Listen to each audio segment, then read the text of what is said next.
Hello and welcome to Season 3, Episode 12 of The Dive, live from St. Louis for the LCS Finals. Thank you for joining us. we got a strong move. Yeah. Before we get into the LCS Finals, though, we just concluded the Academy Finals, and they were the same organizations. TSM actually took #1. Team Liquid was tied for 3rd, and Cloud9 got 2nd.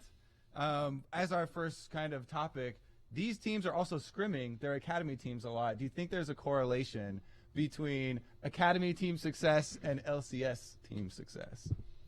This is always a chicken or the egg argument because I've had these a couple times, but it feels like, you know, it's like the organization made 2 strong teams and then they scrimmed each other, or did there these 2 teams that made each other stronger? And for me, I usually just side with, like, I think the organizations are some of the better ones and good about scouting talent and putting good teams together. Yeah. And, like, they also have flopped, like, much like TSM flopped last year. Their Academy team flopped last year, and they had to make the right changes to make it good. So I think it's more like top-down organization making good teams.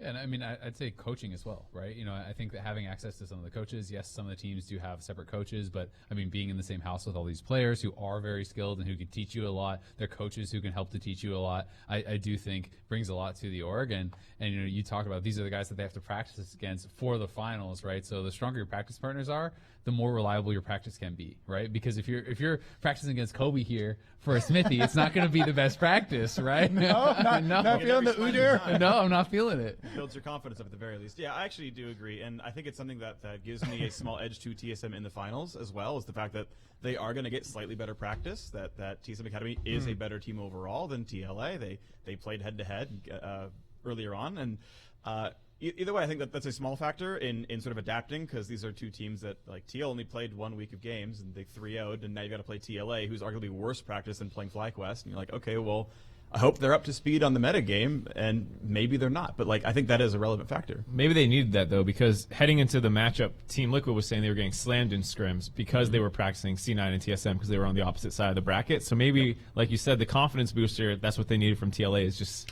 smack some people down. I mean, confidence helps, but I think you also need to be on the same page. Like, you can't be practicing and getting good at checkers when you're up against someone playing 4D chess on the other side. So you've never played the game. So I still have never played 4D chess. Yeah. Well, you know, it's a niche game. Yeah, it's okay. I can explain it to you, but it would take a long time. Honestly, I really agree with Mark, though, and I think it's interesting how it's these same organizations that are putting more effort into the Academy teams and finding success. Yeah. A lot of them, I think, are looking at Cloud9, who have just kind of mined gold out of their Academy team, you know, bringing up players over and over and over. And, you know, C9 have brought up so many players over the years, and they've even had excess players to be able to trade off to other teams after they've done so well. Yeah, I mean, including Xmithie, right? Who they're like, he was in the finals, right? They traded him away, you know, because they wanted to bring Zazel up and they wanted to give Xmithie a good opportunity to actually be competing for a starting roster in the LCS. So certainly they're the kind of, I think, prototypical team with it. But TSM, they won Academy over C9 Academy this year, and they do have that added benefit of the practice. But I think when you're playing against the Academy teams, it's more about refining strategies that you already have than it is about creating new strategies. Because if you're playing against lower level opponents, it's often, in my mind, very difficult to actually tell if it's correct or not, because people are less likely to show you the holes that may exist in the strategy. So I do have one kind of argument to that, though, which is the Sonoteric bot lane, as I get my syllables together, where that was brought out first by, I want to say it's TSM Academy, back in like either week 9 or like their quarterfinal round, which was LCS week 9. 0 LCS teams played Sonoteric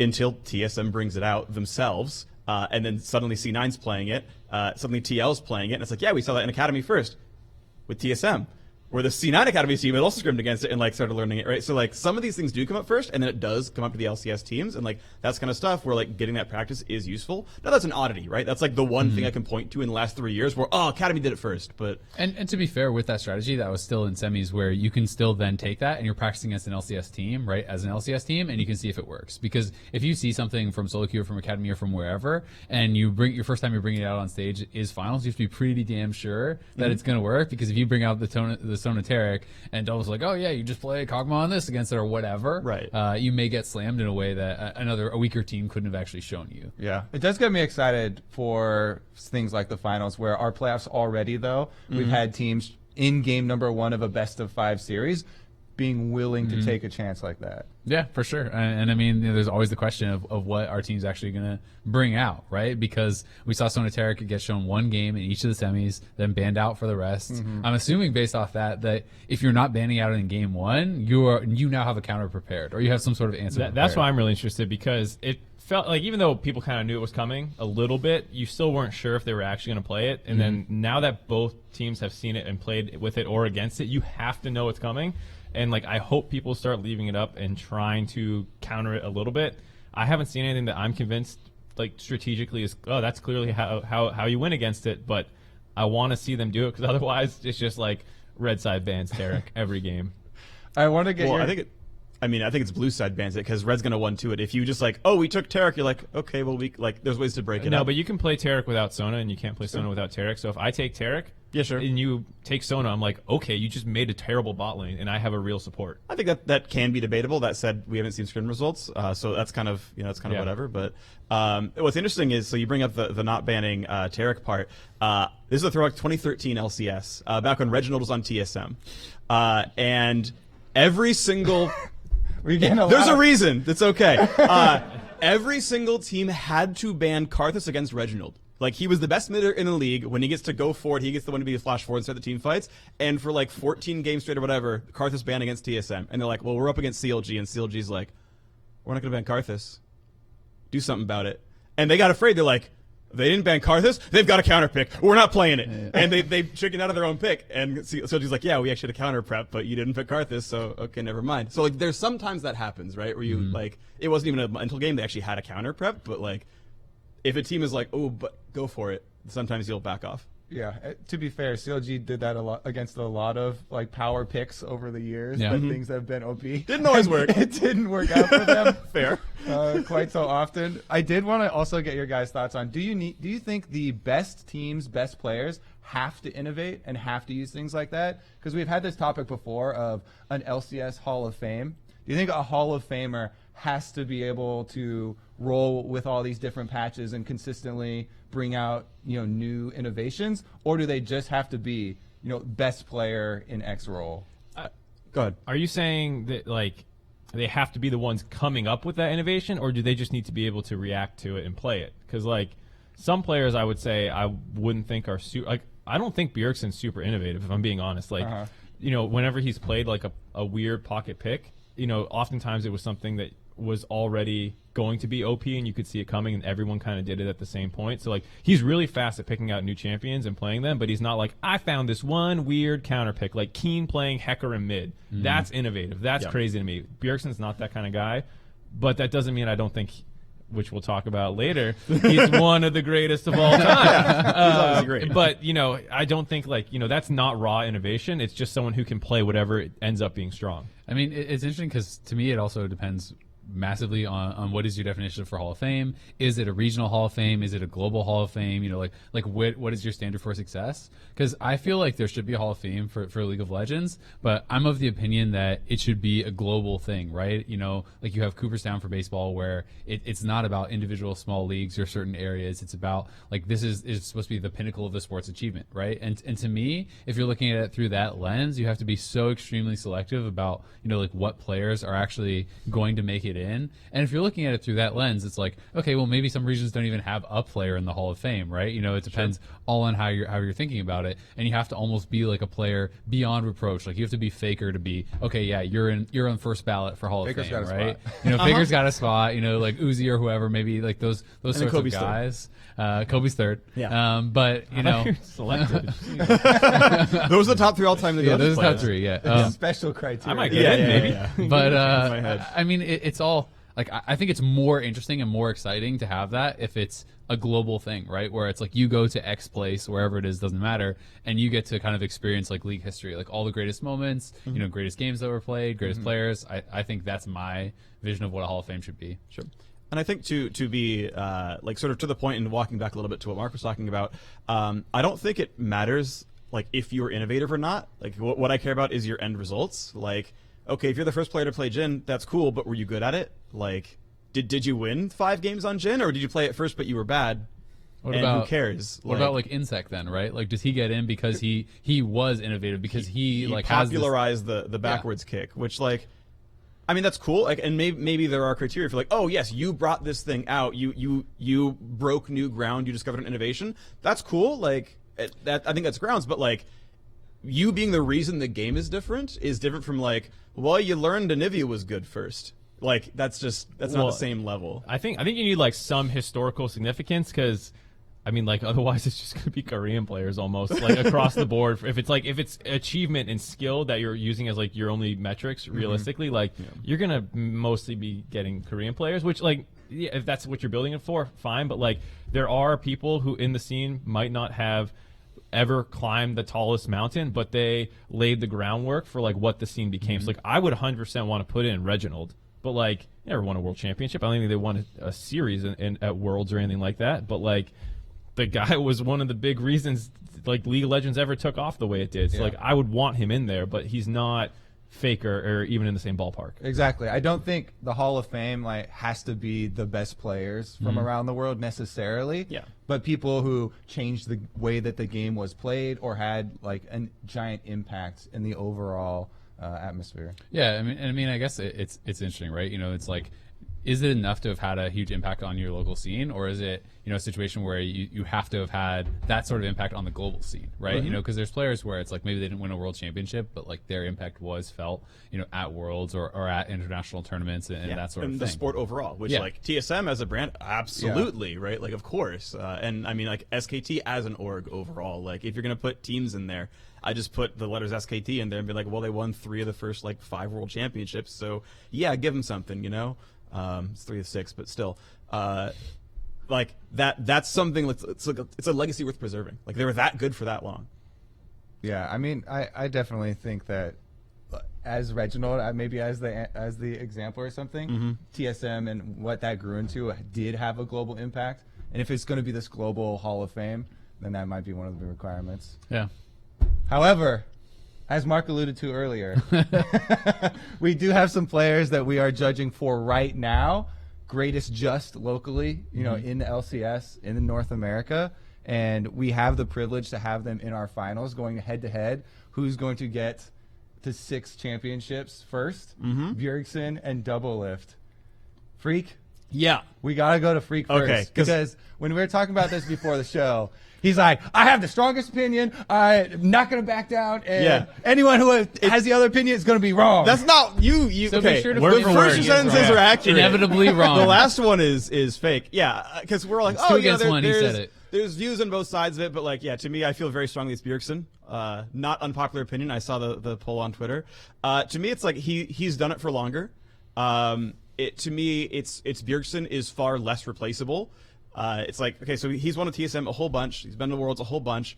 And pretty much since he's started, he's been at the very top. He's missed 2 finals ever in his career in North America. Like, that's absurd and makes him the front runner for best LCS player of all time. Kobe is putting his finger up, so Kobe next. As you said, you know, Bjergsen won the polls, and there's a lot on this Bjergsen side. So I want to try and poke holes in your argument. And the first thing that you brought up was that Bjergsen is the one that's not replaceable. Yeah. But I would say they replaced Doublelift, and then they lost. They were the best team in North America. Then they literally replaced Doublelift, and they were no longer the best team in North America. Yeah. I mean, Mark is wearing the hoodie of proof. Mark is wearing the hoodie of proof. Speaking of replacing Doublelift, have you heard of Stixay and CLG? Did you hear a 2017 TSM spring where Wild Turtle came in and they still won? You can replace Doublelift. They've done it twice. 2 teams have done it and won after doing that. That's fair enough. That was a really close series. I think people also kind of wash over that five-game series. Well, they almost won, so... Well, I mean, honestly, to be fair, when you're talking about it from the Doublelift side, like I think that there is more of an argument than almost maybe it's like presented when you look at the poll, right? It was 70-30 Bjergsen for the Esports poll. I think that there's a big argument that you can make for a Doublelift because, you know, maybe he hasn't had, I think, the same height as Bjergsen over that same period of time, because I think Doublelift in his earlier career was not as successful as Bjergsen has been on average for his career. But since, I guess it's 2015 summer when he won his first championship with CLG, he's been in every single finals of the splits he has played in. The one exception was when he took a split off, and he has won like 5 out of 6 right? And it's like that is absurd, and it's across 3 different teams. So, as much as Doublelift's, trophy case was a meme back in the day, the LCS now is put Doublelift on your team if you want to be in the finals, right? And like I think that is extremely impressive that he went from CLG, winning with them, TSM, wins with them, leaves TSM, goes to TL, now they're back-to-back champions. And like the level of dominance he has had from 2015 summer to now, I think is like unparalleled by really like any player in LCS history, which is I think his biggest argument, as kind of GOAT. And even when you look at his playoff stats, like his stats for playoffs are actually insane. His final stats are insane. Like this guy has performed at such a level when it really has mattered most. And I think almost universally considered best bot laner in NA throughout all this time. I think it's been like a pretty astounding run that he has had. Is this an official submission for Doublelift as the GOAT? Was that your there you go. He's That's been my campaign. submitted. Yeah. Oh no, I meant was that Azael's your submission? vote? Like was that his vote as officially for Doublelift, or was he playing devil's advocate? I couldn't tell. I mean, I think that like that would be my vote because I just think that it's so hard to. One of the things that I think is really often overlooked in League is how hard it is to have success from team to team to team because like the atmosphere in which you're playing, the difference in opinions and play styles and ways that they see the game, changing from coach to coach to coach, like all these things I think are such huge adjustments that you have to make. We've seen Sven, obviously is in the finals, had a chance to be the first guy to win NAEU, but he went from, like 4 straight titles in Europe and absolute domination there, joined what was considered the best team in NA and did not have that success, right? And I think, that can be attributed to a lot of different factors, but certainly I think the change in environment, the change in everything else around you is very hard to continue that success forward. And I think the fact that Doublelift has done it across 3 different teams and like that is so impressive to me. I agree it's impressive that he's done it in a lot of different situations, but to me, like if you're gonna say all time, I think you have to look at their whole track record, which is lots of years of Doublelift not doing it. There's the pre-LCS era where he was with CLG and they were always number 2. Basically, they very, very rarely, if ever, beat TSM, and a couple times it did, but like they were the number 2 team for like 3 years. And then Doublelift joins the LCS with CLG, and they hit relegations in the very first playoffs because they lose in quarterfinals, and then that keeps happening, and then they were like 1 game away from getting out of the LCS to Curse Academy. Like his career is one of being a 6th place finisher a lot, whereas Bjergsen's career is one of being in finals for like 8 of 11 splits or 9 of 11 splits right now, where it's like, oh, he finally missed finals twice, and one of them was getting 3rd place, and one of them was an upset to Clutch Gaming. That's his literally LCS career, is top 2 every time ever. And that's different from being 6th place 8 times in a row and then winning 5 titles. I do think, though, that it's kind of a bit of an unfair argument when it's like, you're talking about this time that Doublelift, he was a 2nd every time. That was before Bjergsen was even in the scene in North America, right? But you can start at 2014, that's still true. Yeah, but I'm just saying, it's like, are you counting that pass against him before Bjergsen was even playing? Like, I feel like, counting that as a negative almost doesn't really make sense to my logic. And you also have to remember, Bjergsen joined the best team, and then they stayed the best team, right? It's not as though Bjergsen joined a team and they skyrocketed to success. And this is not to knock him or say that he's not a worthy candidate. I think it's actually really close between these 2 players. I think you can make an argument for both sides very easily, and Bjergsen is incredible. But to say that it's like, oh yeah, Doublelift just like has had all this failure and everything, but Bjergsen's been so amazing. Well, he joined the best team, and it was still the best team, right? Like that, he has been incredible, but he did not make TSM good. TSM was already the best. I think to the point though of like from 2014 onwards, because I think it's like you're saying, like Bjergsen wasn't quite there yet, and that was not a great year for Doublelift. But I don't think 2013 was particularly terrible for CLG either, because it was 2014 when the real troubles hit. But during that time, like, their team accolades are similar, the 5 titles each. Individual accolades, you have the 4 MVPs to 1 for Bjergsen. That one to me, actually, like, I'm not like super in love with that argument, just because there's times where I feel like Doublelift might have been a pretty deserving MVP but didn't get it. And so like that's a tough one. But I think when you look at the down points of their career, it is pretty different. Yeah, like, definitely.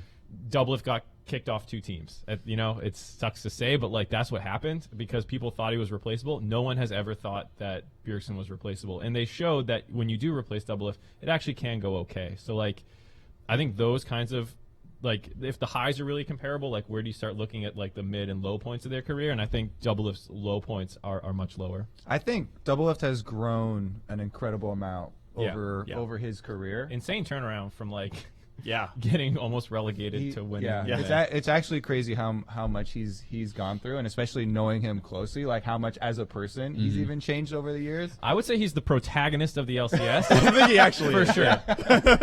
If there was an anime, he's the centerpiece. I actually agree. Yeah. So the early years were just the training arc. You can't, yes. you You actually gotta can't count start that down against there. him. Then They're that's not definitely fair. his training arc. I mean, that's for sure true. He's in the woods cutting down trees.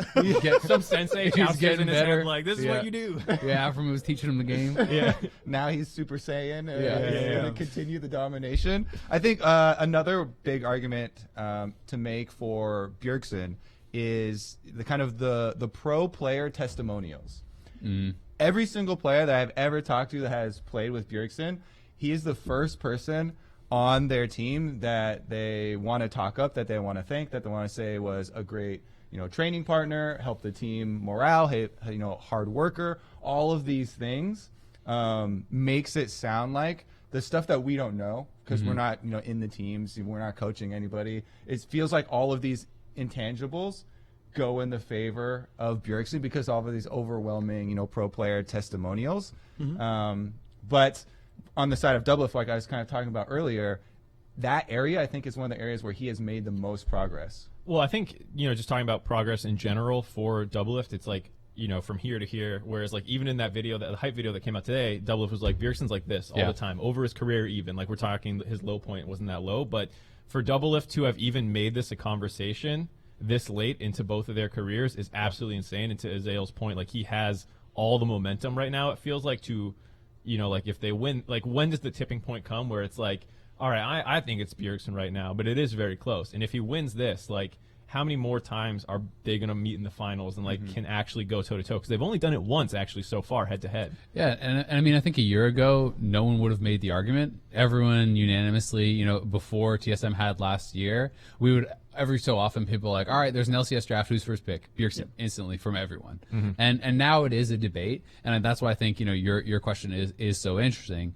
If TL win this time, is that enough for you guys to then say, okay, maybe he's the go? If they win and then they do well at MSI, is that enough? Like where is the line where you start to think that one of these guys really kind of like definitively pulls away from the other? Yeah, and I gotta say, like it's really interesting. Just you're talking about sort of his training arc and how long it's taken Doublelift. Like if there's like a lifetime achievement award for NA, like Doublelift is actually my #1 point as well. Like the dude qualified for Worlds in season 1, like way back when. He's like jungling and face checking brushes and dying randomly, which I don't even mean as like a dig on him, but that's just like my memory of Doublelift in season 1 was qualifying for Worlds, and then he qualifies in season 2, and then he keeps qualifying, and he's on his like 3rd team he's qualified for Worlds with, maybe 4th. I forget who he's with in season 1. That actually might have been Epic or something. Epic, yeah. So he's been to Worlds with 4 teams. Like that's insane. Like this dude. Yeah, you're talking about doing it with multiple teams. Like that's also true. Like he's won NA LCS with 3 teams. He's gone to Worlds with 4 in different roles, no less. Like that's awesome and that's great. And it is kind of interesting. Like if we're saying LCS all time versus NA all time, those are actually different things. You slice in or out the first 3 years, which is its own sort of conversation. Like he's certainly amazing, right? And he's certainly top 2 in this poll. Like I wouldn't put anyone else in this conversation. But I think like the only success that Bjergsen's had, I think, does put him still above for me. Yeah, I mean, well, the good thing about greatest of all time is that as we add an extra year and add an extra year, There's each still time, more It can time. change. the arguments change. Yeah. There's still Yes. time for you, Kobe. You can get it. Get in there. I gotta get back in right now.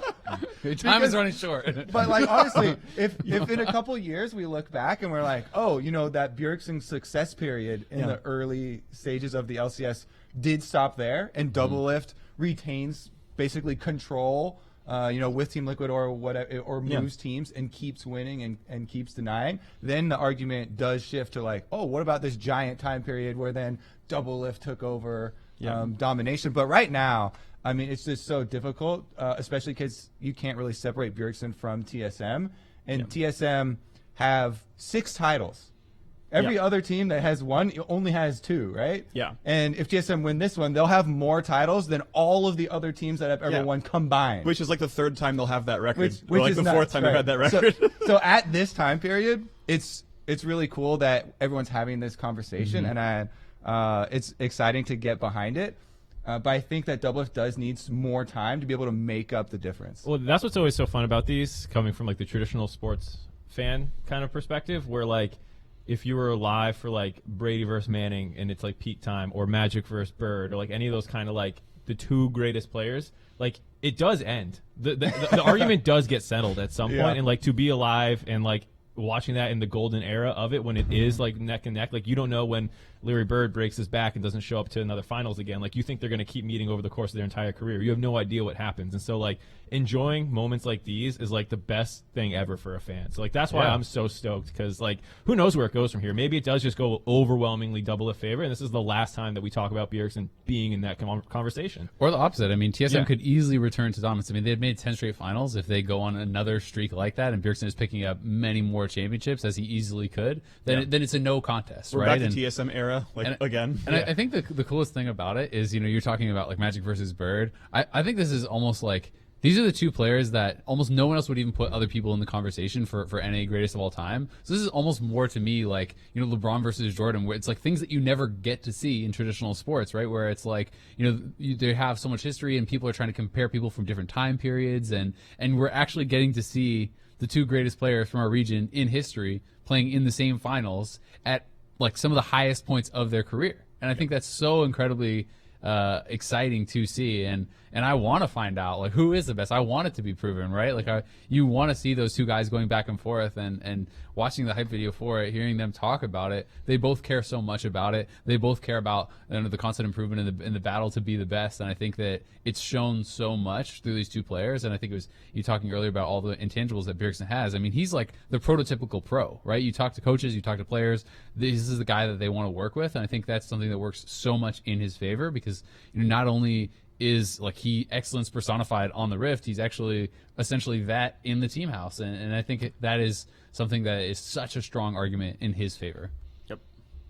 I also just love that like their careers are so long at this point, and there are esports athletes who've had longer careers. Don't get me wrong, like League is fairly young, all things considered, but Doublelift's on like his 9th year as a pro. Bjergsen's on his 5th, 6th or so. Like, that's cool that you've actually got histories this long. That because I mean, I come from way back in the day where like, well, games come and die, and some games live for 2 years, and some pros quit because they go to college or have to get a real job because well, they're not in college anymore, and pro gaming doesn't pay the bills. But I like that it's 2019, and you're like, yep, 9 years of pro gamer, still playing. By the way, still top of my role. That's just great. Like as its own sort of aside. That's awesome. All right. Do we want to give votes for right now? If you named your greatest of all time.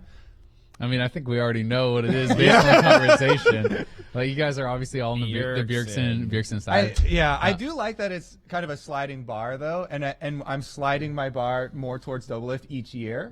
I think it still does slightly weigh on the Bjergsen side, but your question of how many years more of success from Doublelift do we have to take before it finally tips the scale is definitely an interesting one. Yeah. And it starts tomorrow. Yeah, it's definitely going to be exciting. And to speak more about the match, it's going to be so much riding on it. It feels like for both these two teams. Obviously, you know, when you look at TL, yes, they made it to Worlds. Yes, they made it to MSI. They won back-to-back last year. But this team was rebuilt for international success. It wasn't just to like try to win the region again, right? They are fighting so heavily for that. And TSM, it's almost like as a TSM fan, you took it as for granted that you were going to make the finals because they never had missed. They always were the guys that were there. So to see them like having missed out of that for a year, and now they have this opportunity to not only take their crown back, but also to go internationally and try to prove that they are that force again. And I think that's so exciting. Yeah, I like that point because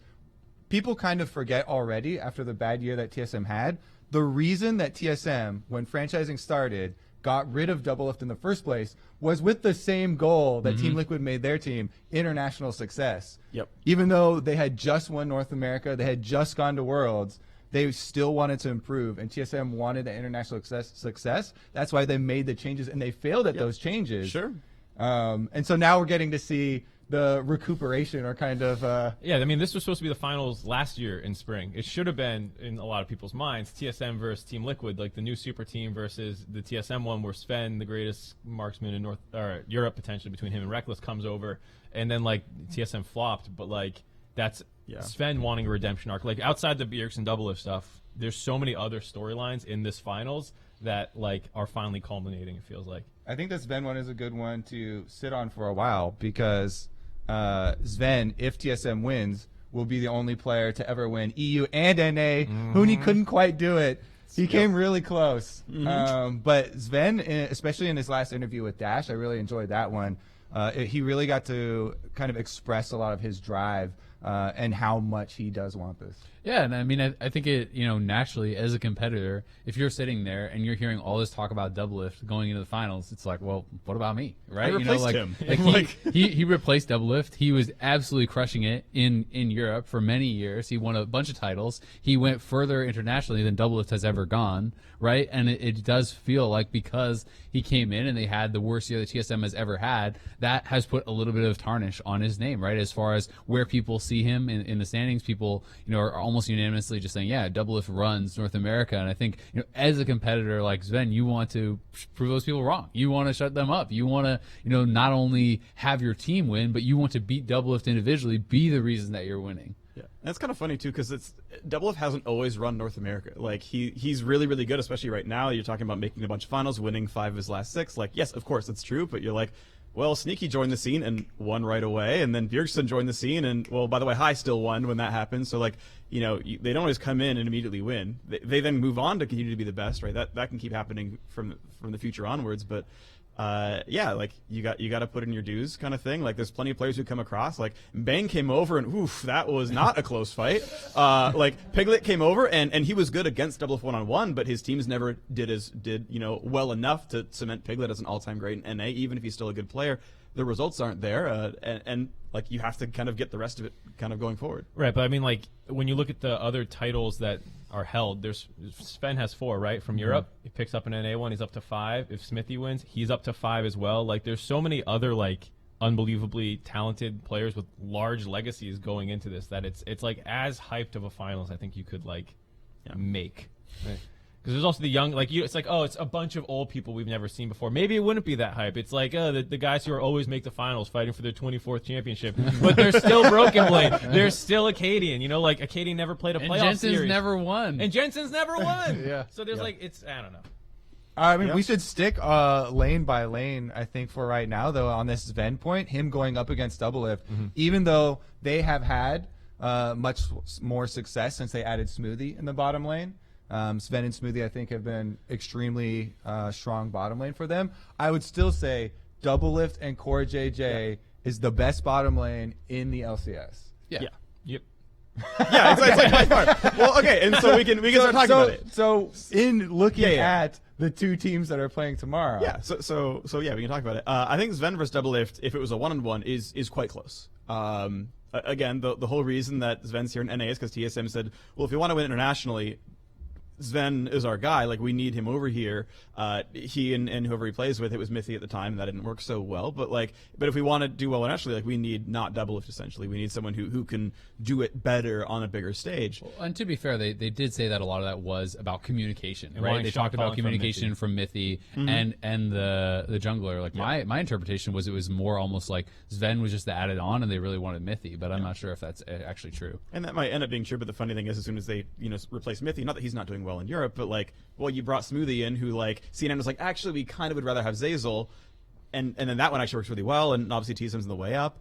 Despite it being a slow start, of course, they had a really hot streak coming in. They beat C9 just now, but TSM as a team, it feels like they snuck a little bit under the radar for me. Not that we didn't see them as they were winning and winning and winning, and they're guaranteed 3rd place, but just for whatever reason, I don't have the same handle on why they're great than I feel like the other teams. Just because it was a slow start, you weren't like the story wasn't, oh, they're here, they're really, really good, this is why. It's like, ooh, they're mediocre, and then, okay, well, now they're really good, that's cool. That just felt like the narrative to me. And so I still feel like Bjergsen gets so much of the spotlight.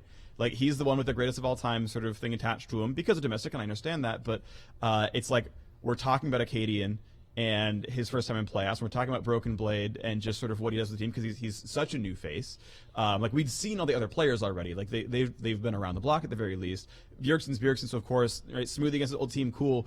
I feel like Sven gets the least mentions, at least from where I sit. I think it feels like a number of times he has been like a very stable rock in the bot lane who they don't really try to play through that much. And so, it was last year, I think Doublelift had a quote where he was talking about how when he plays versus Sven, he can exploit every bot laner in North America, but against Sven, he can't make that happen. And so, he'll just be last hitting perfectly under the turret on Ezreal, and like you're not really getting turret damage down. And I feel like that is a lot of the playstyle that Sven has had, especially in North America at least, where he's almost always on Ezreal. And so like, yeah, it's hard to be the star of your team on Ezreal when you're playing carries top and Bjergsen's playing more carries, and his job is to like limit Doublelift's influence. And like if you don't talk about the bot lane all series, like that probably means Sven smashed that series. Yeah. Some of the biggest impacts I think I've seen recently from the TSM bottom lanes was Sven, Lucian flanking multiple times in playoff games, collapsing to get these kills for TSM. Like even their AD carry player is playing proactively and looking to make these big plays. His Callista, kind of a game changer for how they want to play the game, because it allows so much CC and control for the bottom side of the map, with Dragon being so important, and then the Ezreal. So I feel like these are the standout champions that have really kind of changed the impact for TSM's bottom lane. Yeah, and I mean it'll be interesting because definitely like Xmithie and Sven were always like such a good bot lane in Europe, but the way in which they won was not through smashing lane. It was always more about they go even in lane, but then he's an insane team fighter, right? And Sven is going to crush you in the team fights if you let him get there. And I think that's why Ezreal fits his style very well. He minimizes loss. He doesn't really need help. His support can roam and do other things. He's going to survive. And then, well, he's on 4 items now, and it turns out you can't kill him, and he's doing tons of damage because he hits all his skill shots. So, like, that is so impressive. But I do think it was so important that he added in the Callista, as you were saying, because that does give such a different dimension where it's now all of a sudden, if someone's just going to play Ezreal every game, well, great, I'm going to play Jinx, or I'm going to play Kog'Maw, or I'm going to play some sort of late game scaling style of pick, and you're maybe going to get away with it, even if you don't play through that lane. But when he shows Callista, when he shows like all these aggressive picks, it's so much more difficult to blind pick that sort of stuff as Doublelift and just say, oh, well, we'll just play for team fighting. Well, I'm interested because it feels like when I watch TSM's drafts, even in the regular season, like they always made so much sense. So like if they do put the Callista in, they have damage coming from elsewhere and these other things. And like in the last series when they won, it was 3 Ezreal games in a row. I couldn't believe C9 didn't try and do anything to get him off of it, because they play around objectives really well. So like, yeah, I'll poke you off like dragons. He pushed C9 off multiple dragons with his Ezreal play, and then they would take those, and then they suddenly have this like Drake advantage. And I think C9 or TSM as a whole, I would say probably have a little bit better teamwork than Team Liquid, which is why like when you're saying it's hard to always identify exactly what looks so great about them, it's like that they're working as a unit so well, where it's like Acadian camps mid against the Zed to put the Zed behind, and once the Zed's behind, then he goes top to start getting the Cho'Gath killing the Rise, and then the whole team is playing well, and it wasn't like, oh, that was a 1v9 game from any one particular player. Yeah. You talk about the whole bottom lane, though, and then you go to, well, then there's CoreJJ versus Xmithie. And Xmithie is a very good player, and I really like him, and he's really good, and I'm glad he's back in the finals, but CoreJJ is so good at League of Legends. It's absurd. You having a moment, freak? I mean, he's just obnoxiously good. Like, that's what it comes down to. Like, he's incredible. And it was funny because you look at some of the series, there's a lot of teams that get Tahm Kench banned away from them. And it's not because, oh, well, Hako can save Apollo so that he can, like, play aggressively. It's like, no, you ban CoreJJ's Tahm Kench because he will be everywhere and he will 3v1 every lane at the same time with his ultimate, and you just can't let him have the champion because it's absurd what he does. Yeah, I feel like CoreJJ, when you watch his games, he gets the most out of whatever champion he's playing. People focus a lot on the Tahm Kench that's been really good at denying kills, saving Doublelift, using the Abyssal Voyage offensively, but also the Alistar, Rakan, like whatever the champion is designed for, it feels like has that in mind with his positioning throughout the whole game, whether it is kind of offensive or defensive minded. And those are the types of versatility that are really hard to come by in players, and that's super impressive. And also, I mean, just listening to Doublelift talk about the guy, right? Like, I think it's pretty insane. We're talking about Doublelift as one of the greatest players in North America, right? And certainly he has talked about like how impressive CoreJJ is as a player, not only as far as his individual skill, but like in what he has been able to teach him, his shot calling in game, like his tracking of cooldowns, and like, understanding of how League of Legends should be played is at an incredible level. So, he's certainly an MVP candidate. He's one of the guys that, is up there for best player of the split. So I think he certainly is a significant advantage against Xmithie, and Xmithie is also, I believe, another player who hasn't actually won a title, right? Like, he came in, and I've always felt that Xmithie is a guy that can be sometimes vulnerable to nerfs. Is an emotional player. I think sometimes it works really in his favor. I think sometimes it does hurt him. And, he's another guy who really wants to prove himself as well. And I remember, getting to interview him years ago when they were actually going into the finals, against TSM, and it was back when he was on C9. And this had been the season where it was like he had been talked about as an MVP candidate himself, and it kind of fell off towards the end. Yep. And he was very, very disappointed about that, about like how he wasn't able to close it out. He wasn't able to actually perform, at that level throughout the entire season and claim that award and kind of prove himself. So I think it's exciting for him to have that kind of an opportunity again. Like, as Sven wants to prove himself against Doublelift, Xmithie certainly wants to prove himself against CoreJJ, and having the best guy in the league across from you. is one of those situations where if you beat them straight up, you walk away and there's nothing you can say, right? Like, you got beat. Yep. Yeah. Now, moving from one strength of Team Liquid, CoreJJ, to another, I think one of the other biggest mismatches people are looking at is Xmithie. Xmithie in the jungle versus Acadian. Acadian has been great and has actually changed the way that people think about TSM. Being very proactive, looking for lane dominance, going for invades, and quite a lot more fights than people are used to. Xmithie is one of the players that everyone always mentions.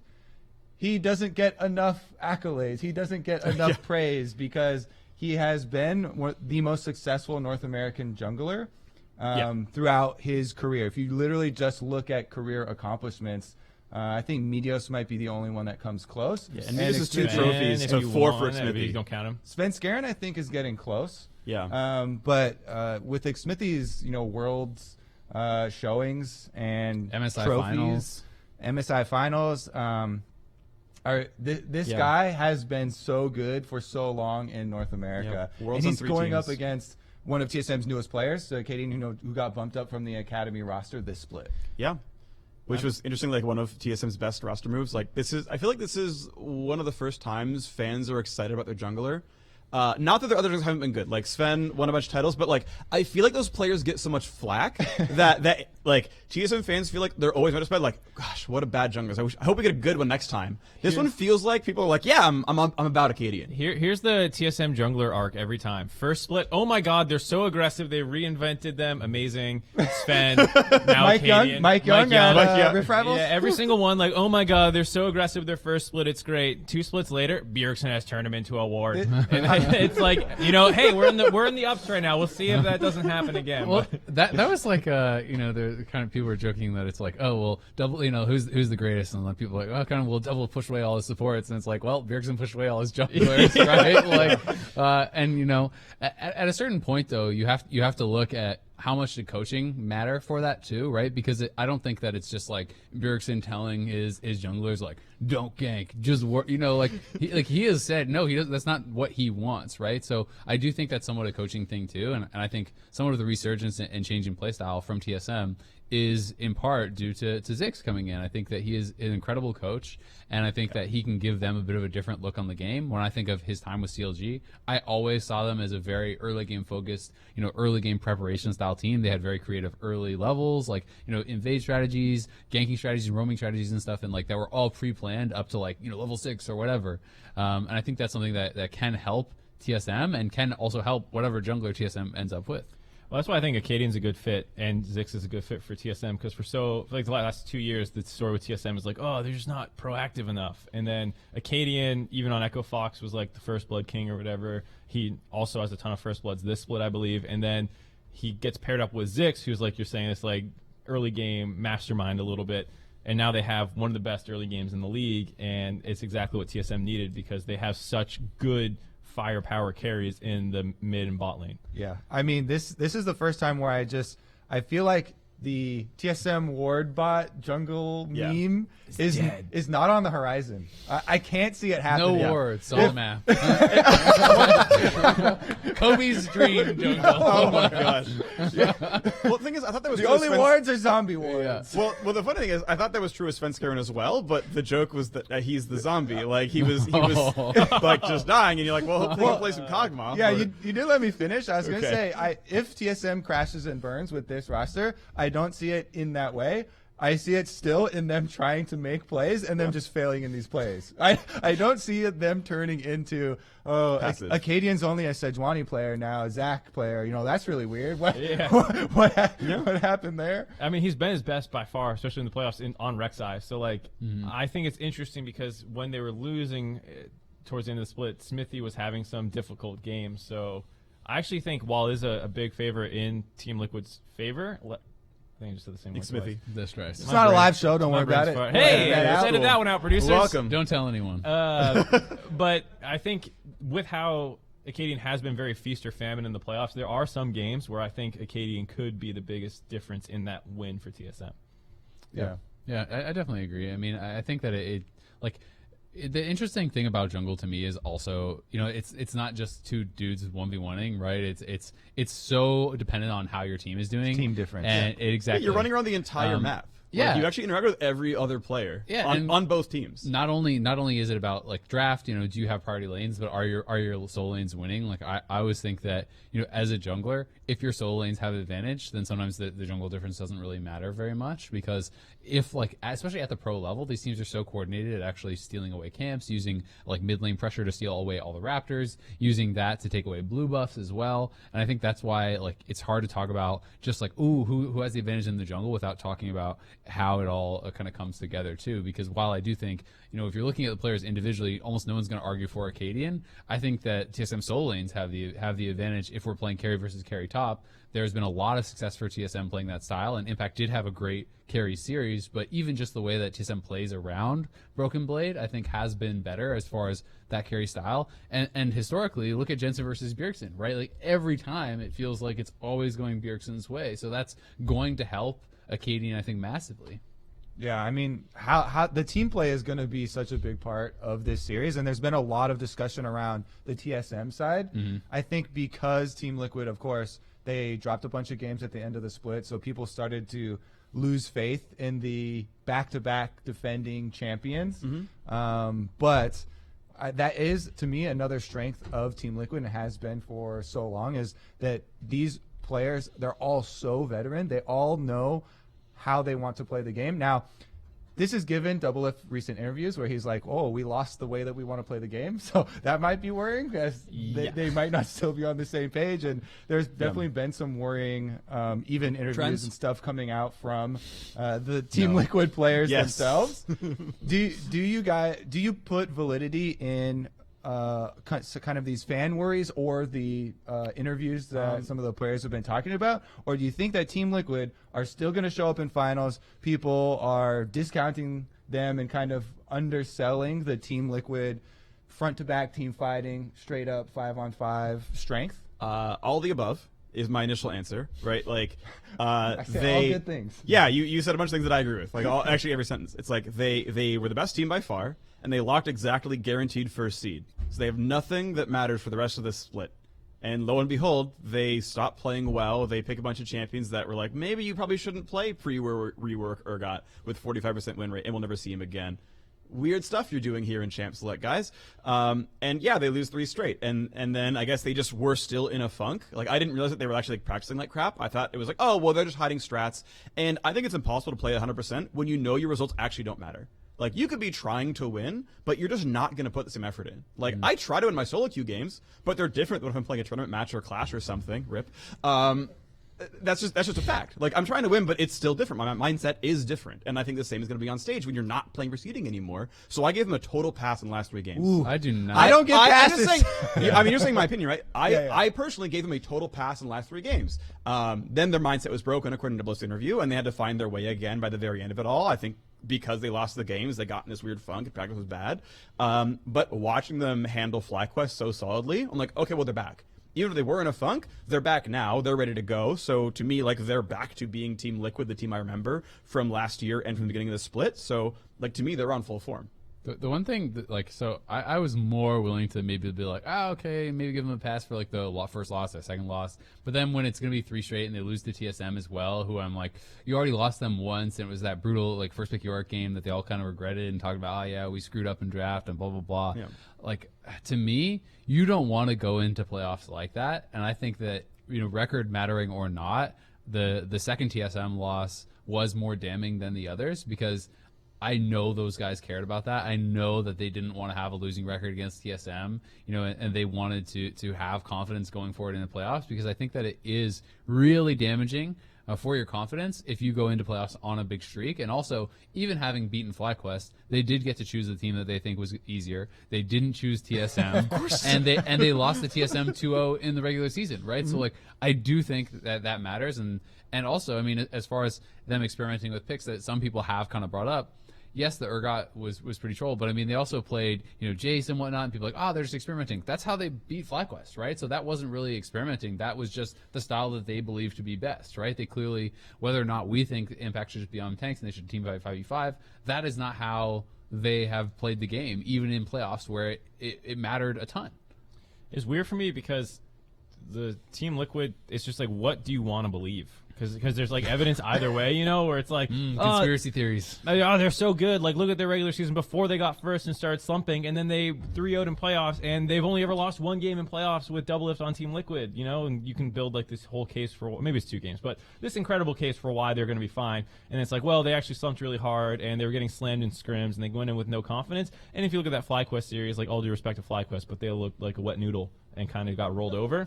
Yeah. I mean, so Doublelift even said he didn't know if they were going to win. He didn't think they were surprised. They were surprised they won that easily, which is okay, maybe Team Liquid's a little better than they thought, but also I don't think FlyQuest had a good series, so it was in no way similar to TSM C9 series. That was a night and day difference in how the energy level of the game almost it felt like. So it's what Team Liquid do you want to buy into? And that's what makes it really scary, because TSM on the flip side has been extremely consistent.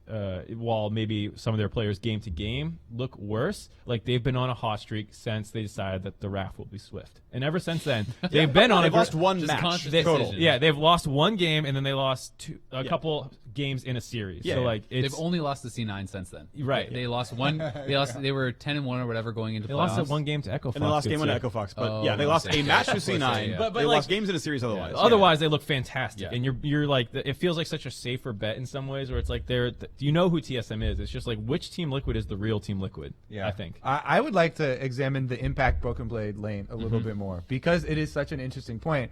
FlyQuest in this series, they put Impact carries every single game. And it's against Viper. Viper was a good carry top lane player. It's not like Impact was, beaten up on Freak over here. Yeah, that's true. Yeah, I was hoping you were going to use a pro player example. Who's Kobe about to flame? Yeah. Don't want to flame anyone. Easy Can punching flame back. Freak. Sorry. Bully. But what's weird to me is actually, I remember looking at the pregame stats, the popping up of lower thirds, how the laning phase is going. Even if we were well, Impact's only okay in lane, kind of tank only. His laning stats are still better than Viper's from the regular season. So I look at that, I'm like, oh, okay, it's actually not close. And it's Viper's rookie split. I'm not gonna say shame on Viper for not being better, but in retrospect, that's how the matchup should have gone every single time. And playoff Impact. Yeah, and playoff Impact is better than regular Impact, which is cool, but those players are of different caliber, just straight up. And Impact should always win that, almost regardless. If he's doing this to, I don't know, Prime Hanser or Prime Huni, I'm oh, dude, hey, props to you. But rookie out of TLA, you should always win that if you're Impact. I don't know if I agree when he during the regular season towards the end, he's getting solo killed by an Ornn that Darshan is playing it in Jace. Sure. And then he loses Your his example. turret. yeah, it is my example. And then he loses his turret 1v1 to Licorice's Poppy, right? He was getting clapped by players that were, of or below the same level of performance that Viper was in the regular season. So while I do agree completely with big picture, you can't compare these two players' careers. One is a world champion, has won a bunch of titles even in North America, right? It's not the same level. Yep. In carry versus carry, he has not had his success, so that's why I did think it was still a bit of a paradigm shift, and it felt like his most impressive carry versus carry style games of the split. Yeah, I think Impact definitely deserves credit for that series. I also think that's super interesting that we had been looking at all these TSM games where they have Acadian topside the majority of the game, and they're playing around Broken Blade on split pushers. But TSM also showed bottom side focus, and they just left Broken Blade on the Vladimir that specific game, and he actually earned his own advantage. And TSM succeeded without all the ganks and without all the pressure towards topside. So I think that was one of the things that made it more interesting going against Impact, because Doublelift has stated, publicly multiple times, like, yeah, go ahead, gank my top laner. That's Impact's greatest strength. They don't care. They would rather you do that.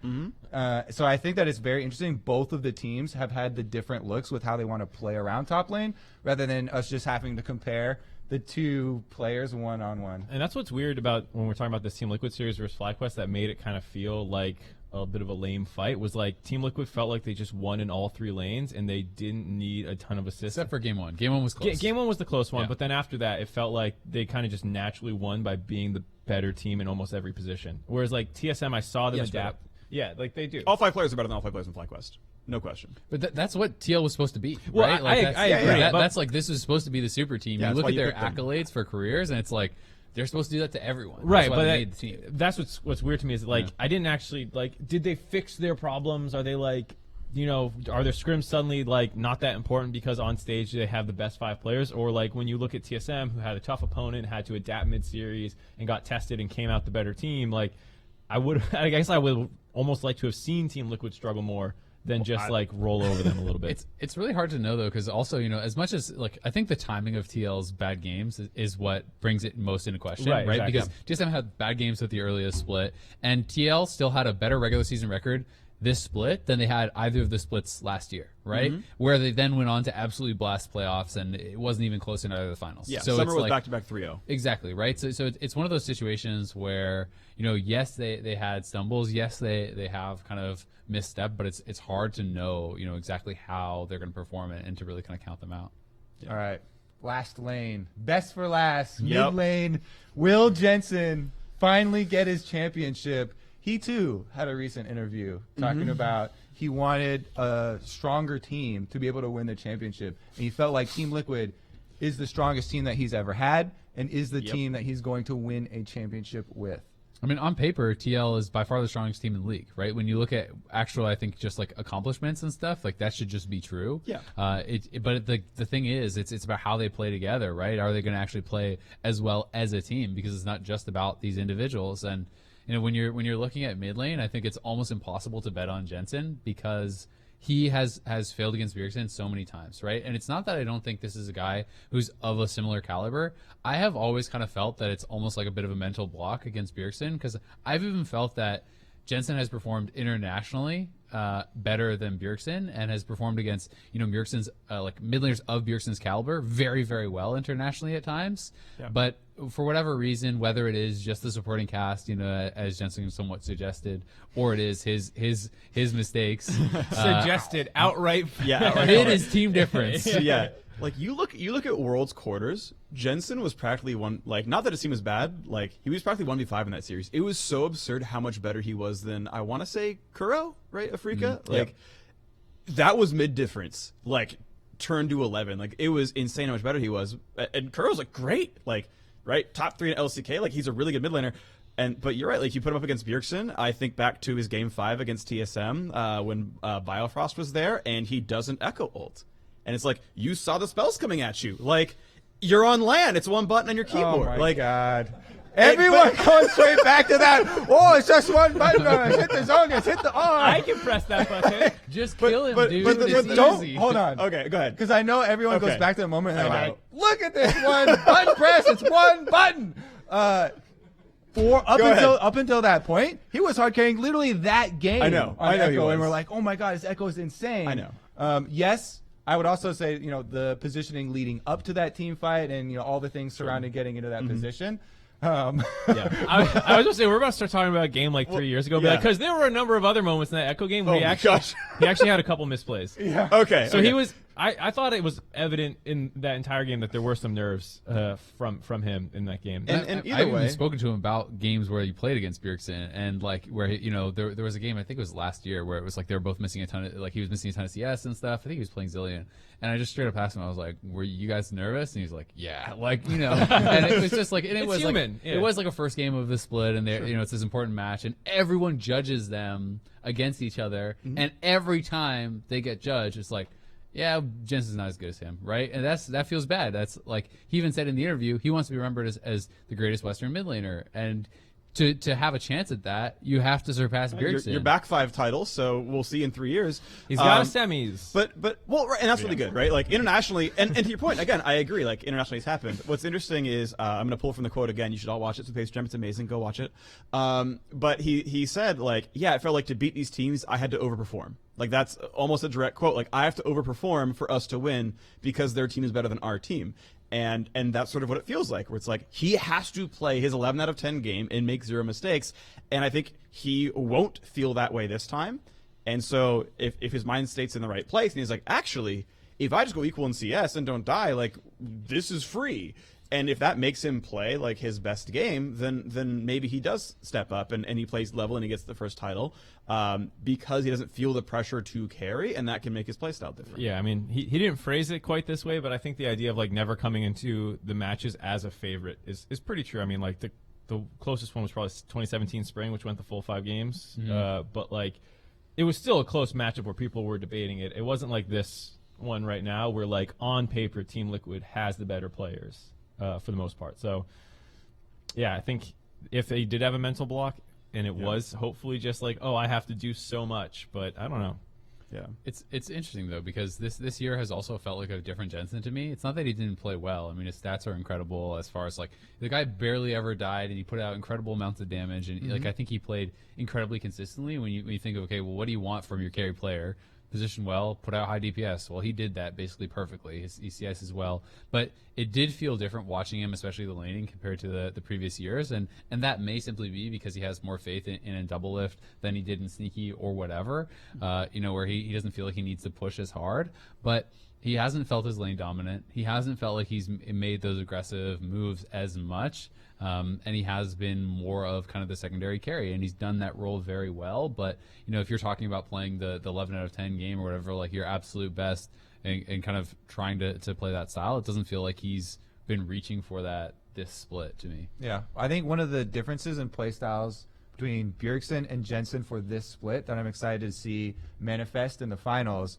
Bjergsen, along with Niski, have been the top 2 most roaming early game mid laners. They have the highest kills and assists pre 15 minutes in other lanes that are not mid lane. And Jensen, to your point of like how he has been playing, it seems like it has been much more focus on winning the lane, but also he has dodged a lot of ganks. He has absorbed maybe a lot of pressure. Is the way to look at it. So if in this series, Bjergsen tries to help the rest of the team and continues with roaming side lanes, Lissandra play, stuff like that, I'm very curious to see if Team Liquid and Jensen alter that play style. If they want him to be more of a follow, or they'd rather have him be like the LeBlanc and have the mid lane camp to try and deny the roams that way, like actually attack mid lane. Am I crazy? Was there an interview with him where he's talked about asking for more resources as the season went on? That was with Pastry Time. He just talked about like his opinion of the difference between him and Bjergsen is that he thinks he will go for the more risky play, and he also said earlier in the season he didn't feel TL played around him much, but he said they've kind of changed that and adapted that as the season goes on. So we'll see if that was what I was thinking about, because that makes some sense to me. Where like you come into the new team, you're one of the new guys. It's kind of Doublelift's team in a lot of ways, so you backseat for a little bit, and as the split progresses, you start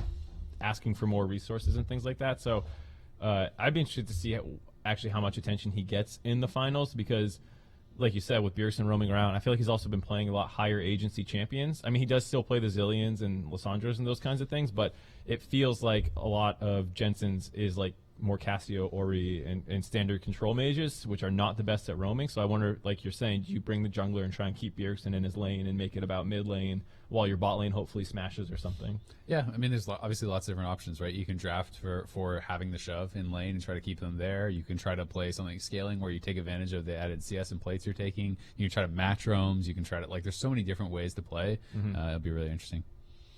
Yeah. And nothing else to add. Nothing else to add? Do you want to do both predictions? Good players. Yeah. Because this is actually a hotly contested series. Yeah. I have this show I do tomorrow where we talk about this. Is it called the LCS Countdown? It is.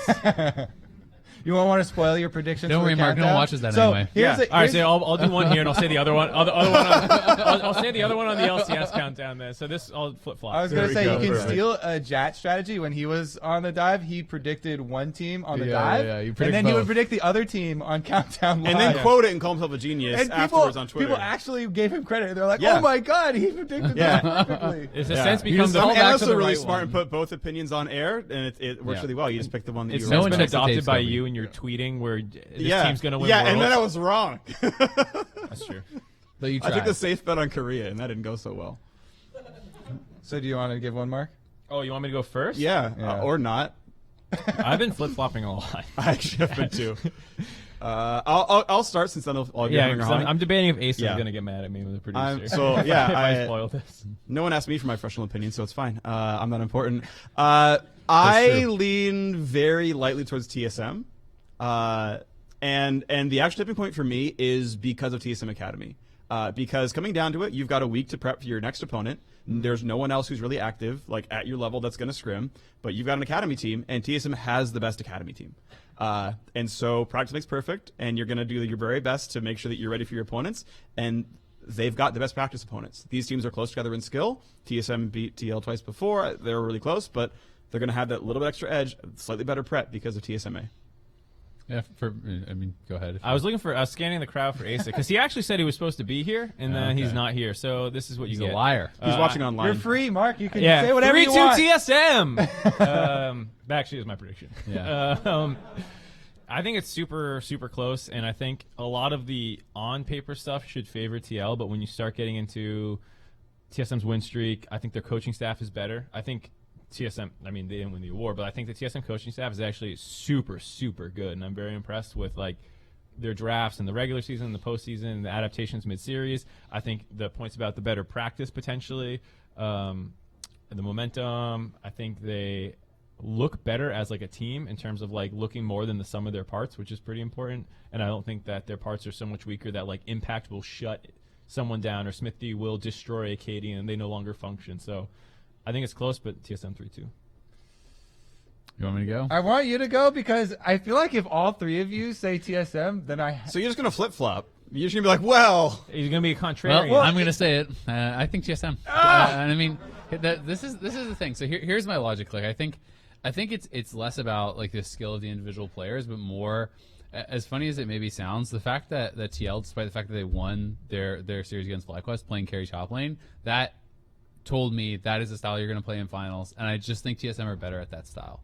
And I think that is the biggest problem. Like when I look at where do I think the advantages lie for these teams, I do think that the advantage lies in jungle for TL, but I actually think that if TSM have advantage in both of the solo lanes and are better at playing around carry top, and TL wants to do that too, I think that Sven is good enough to not give up some monumental advantage to Doublelift, and then it's like, well, where's your edge anymore, right? Like if you have losing top lane, losing mid lane, what is Xmithie supposed to do that is going to just so outclass Acadian that he takes over? And that is kind of where I see it. I still think it is incredibly close, and maybe TL are able to overcome that through an incredible performance, from one of these players that's kind of above expectation. Mm-hmm. But like when I look at the body of their work throughout the split, I just think they're trying to play carry top from both sides. TSM is better at that. I expect Bjergsen to beat Jensen as he has historically, and then I don't think the differences in bot and jungle are enough to actually change that because I think the solo lanes influence the game too much. All right, Kobe, help you out.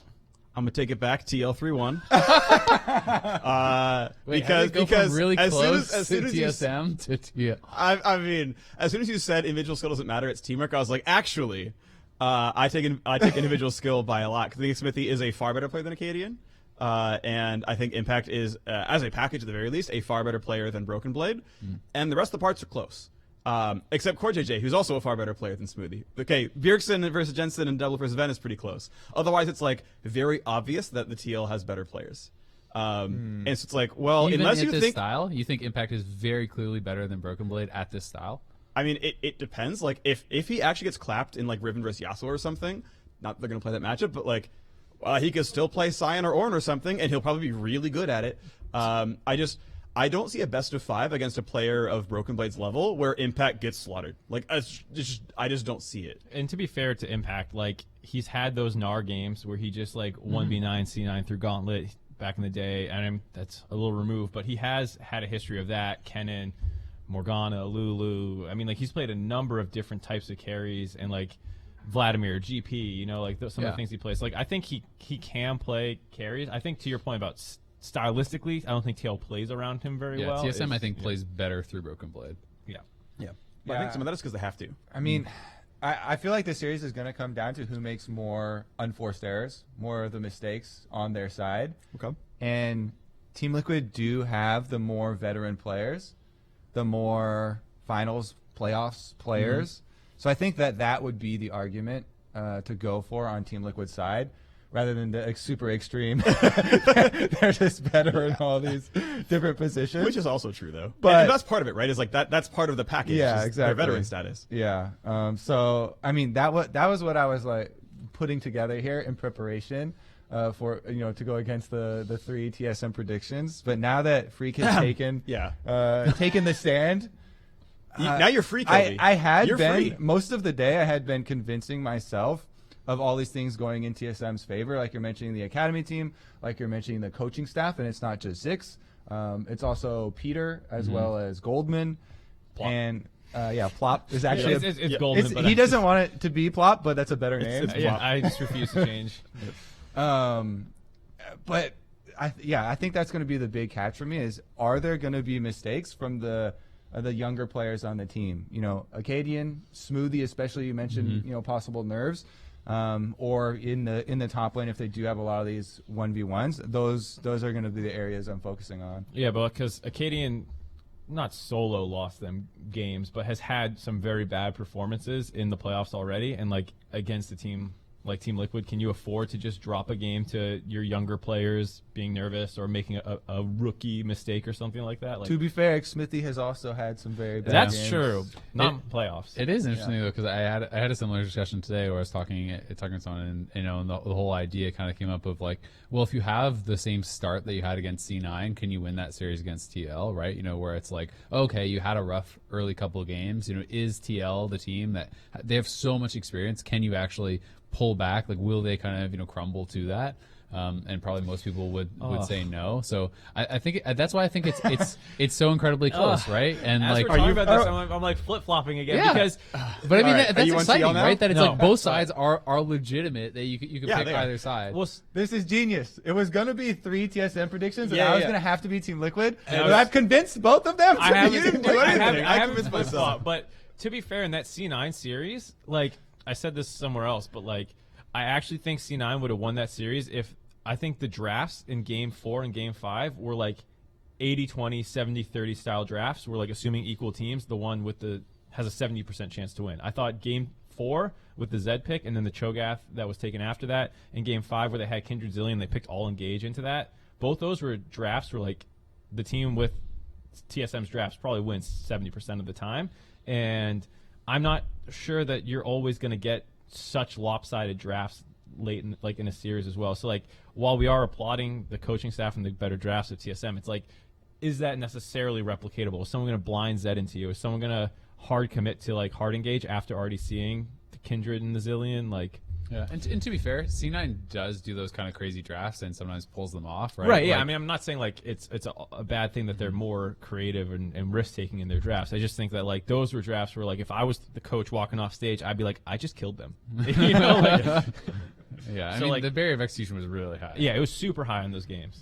All right, that is going to do it for this final. Wait, what was your actual I'm going to vote? go TSM then. If you guys are both, No, I didn't flip flop. I just said like Okay, as we I'm the talk one more who will about be the- right. We'll quote this afterwards. You've all seen I'm this. giving the slightest of edges to the TSM side. It's hard, So, dude. You know the 3. I'm excited. Definitely I'm excited. And we are just going to take a quick break. We're not ending the entire show right now. This is going to be the end of the dive. Thank you, Mark, Freak, Azael, And Kobe. and me.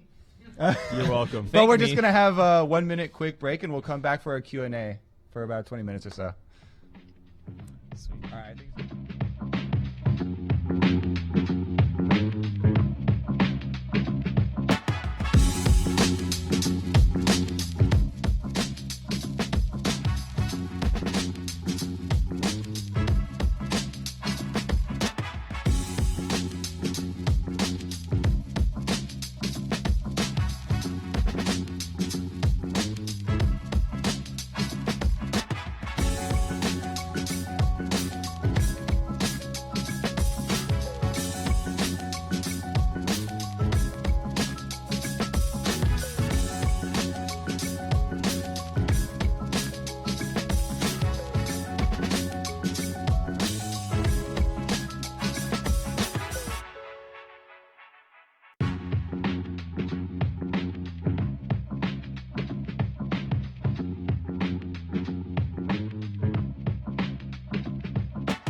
Welcome back.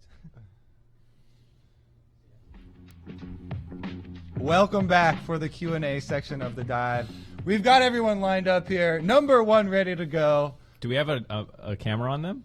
I think so. Yes. That answer is yes. Ooh. Hi guys. First of all, thanks for this live show. It's been great. My first question is, other than Sona and Tarek, do you guys anticipate any other off-meta champion picks? Oh, I have one. I mean, so I don't know if you really consider it off meta, but at least in LCS, I think Kale is a pick that a lot of pros I've talked to have been practicing it, do think it is good, but we did not see it come out at all in playoffs. So I think that is a champion that could see some play now that people have had more time to prepare it. In the LCK, the previous section of the playoffs, they had Vi jungle, and I do want to see Vi jungle come out. Mark's not a fan, but I really do think she's a strong jungler right now, and it's a possibility. Yeah, she's good at diving unsafe marksman without a Tom Kench nearby. Yeah. So Also good with Kale. You can alter as she's Hey, ulting in. let's Let's go. go. there we go. We get the combo. Yeah. I don't really have one. Sorry. Thanks, Mark. Great Sorry, answers, look at guys. you. Yeah, I mean, I just answered with. I mean, I agree that they're good picks. Morgana I hope mid. that satisfies you. Thanks for I'm the sorry they're so question. disappointing. Hello. First, I want to say Zale, my friend Gerson, wants you to know that you're his favorite caster. Oh, thank you. And then Terrible choice. Bad taste. I'm also my favorite caster, so And then my question is, as we all saw when 100 Thieves cut Huhi, that he said he was going to role swap, and I want to know if you think he would do better in jungle or support and why. That's interesting because Huhi's strengths have always been team play, I would say, and he always was more of like a roaming mid laner and setting people up.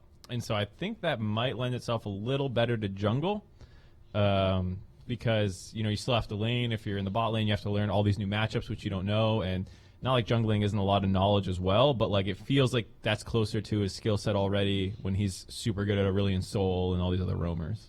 yeah. I mean, I think I kind of agree, especially with how the meta is right now. Right, there's not a lot of roaming supports or any of that style. We see a lot less of that. It's more focused on laning 2v2.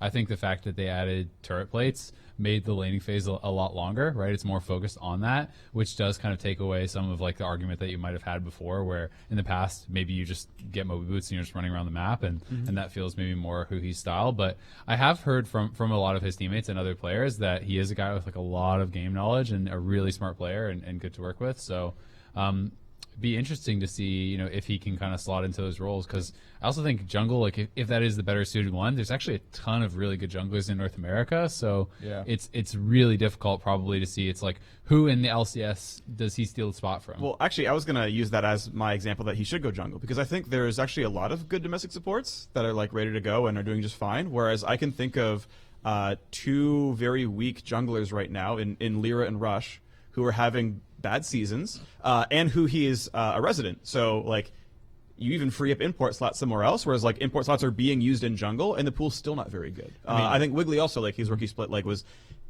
okay, but like if Huhi's actually a good jungler, like half that league could be replaced, no problem. Right. If he's actually good, you could even take Onda out or something. Like Sure. there's And I think Onda's pretty good. Like I think wouldn't expect him to be better. Onda's fine. I just mean like Yeah. he's not a top 5 jungler in my mind, and Sure. so like whereas I like the I don't know, like where like Vulcan is, like where's the cutoff for supports? I don't even That's know. true. Yeah, I think it's a weird argument to be like, well, if he's actually good at support, then he yeah. should be support. If If he's he's better actually than good, Bjergsen, he can at take jungle- Bjergsen's spot. I mean, but like if he's a 4 out of 10 at jungle and support, a 4 out of 10 is ready to go in LCS. Yeah, I would say theoretically the jungle role sounds like it would be better for him, because if you're moving into support role, unless he has someone that he has dueled with a lot or wants to train him as their support, I think that's a much more difficult role to move into.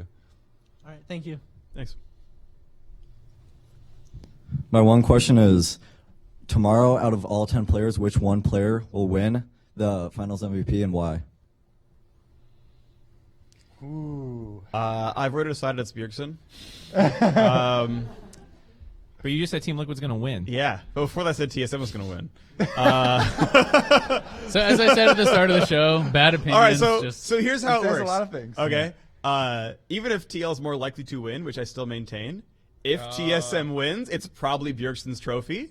So if you're gonna say, hey, one player, Bjergsen's the most likely single player to get trophy. Whereas if TL wins, like all 5 have equal rights to it. Like yeah, that logic works. Now that you said that it, logic the works. math is actually doable. Uh-huh.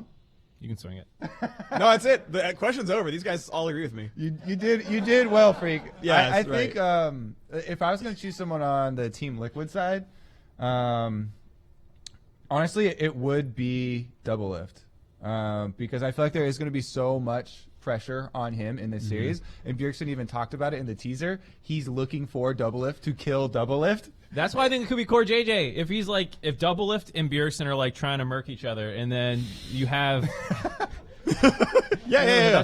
CoreJJ is going to be the one saving him. So I think if you see all these plays, like Akali's diving in on Doublelift, and then he's getting saved or punted out by CoreJJ, I could see CoreJJ picking it up. Imagine, if you will, the climactic game 5. The team wins like a team fight 3-0, and they're going to run to Baron. And Doublelift sees Bjergsen in mid lane under his outer turret on Victory. He's like, I can 1v1 this guy. And dives into the full combo. And CoreJJ flash devours. And Doublelift doesn't die and throw the game.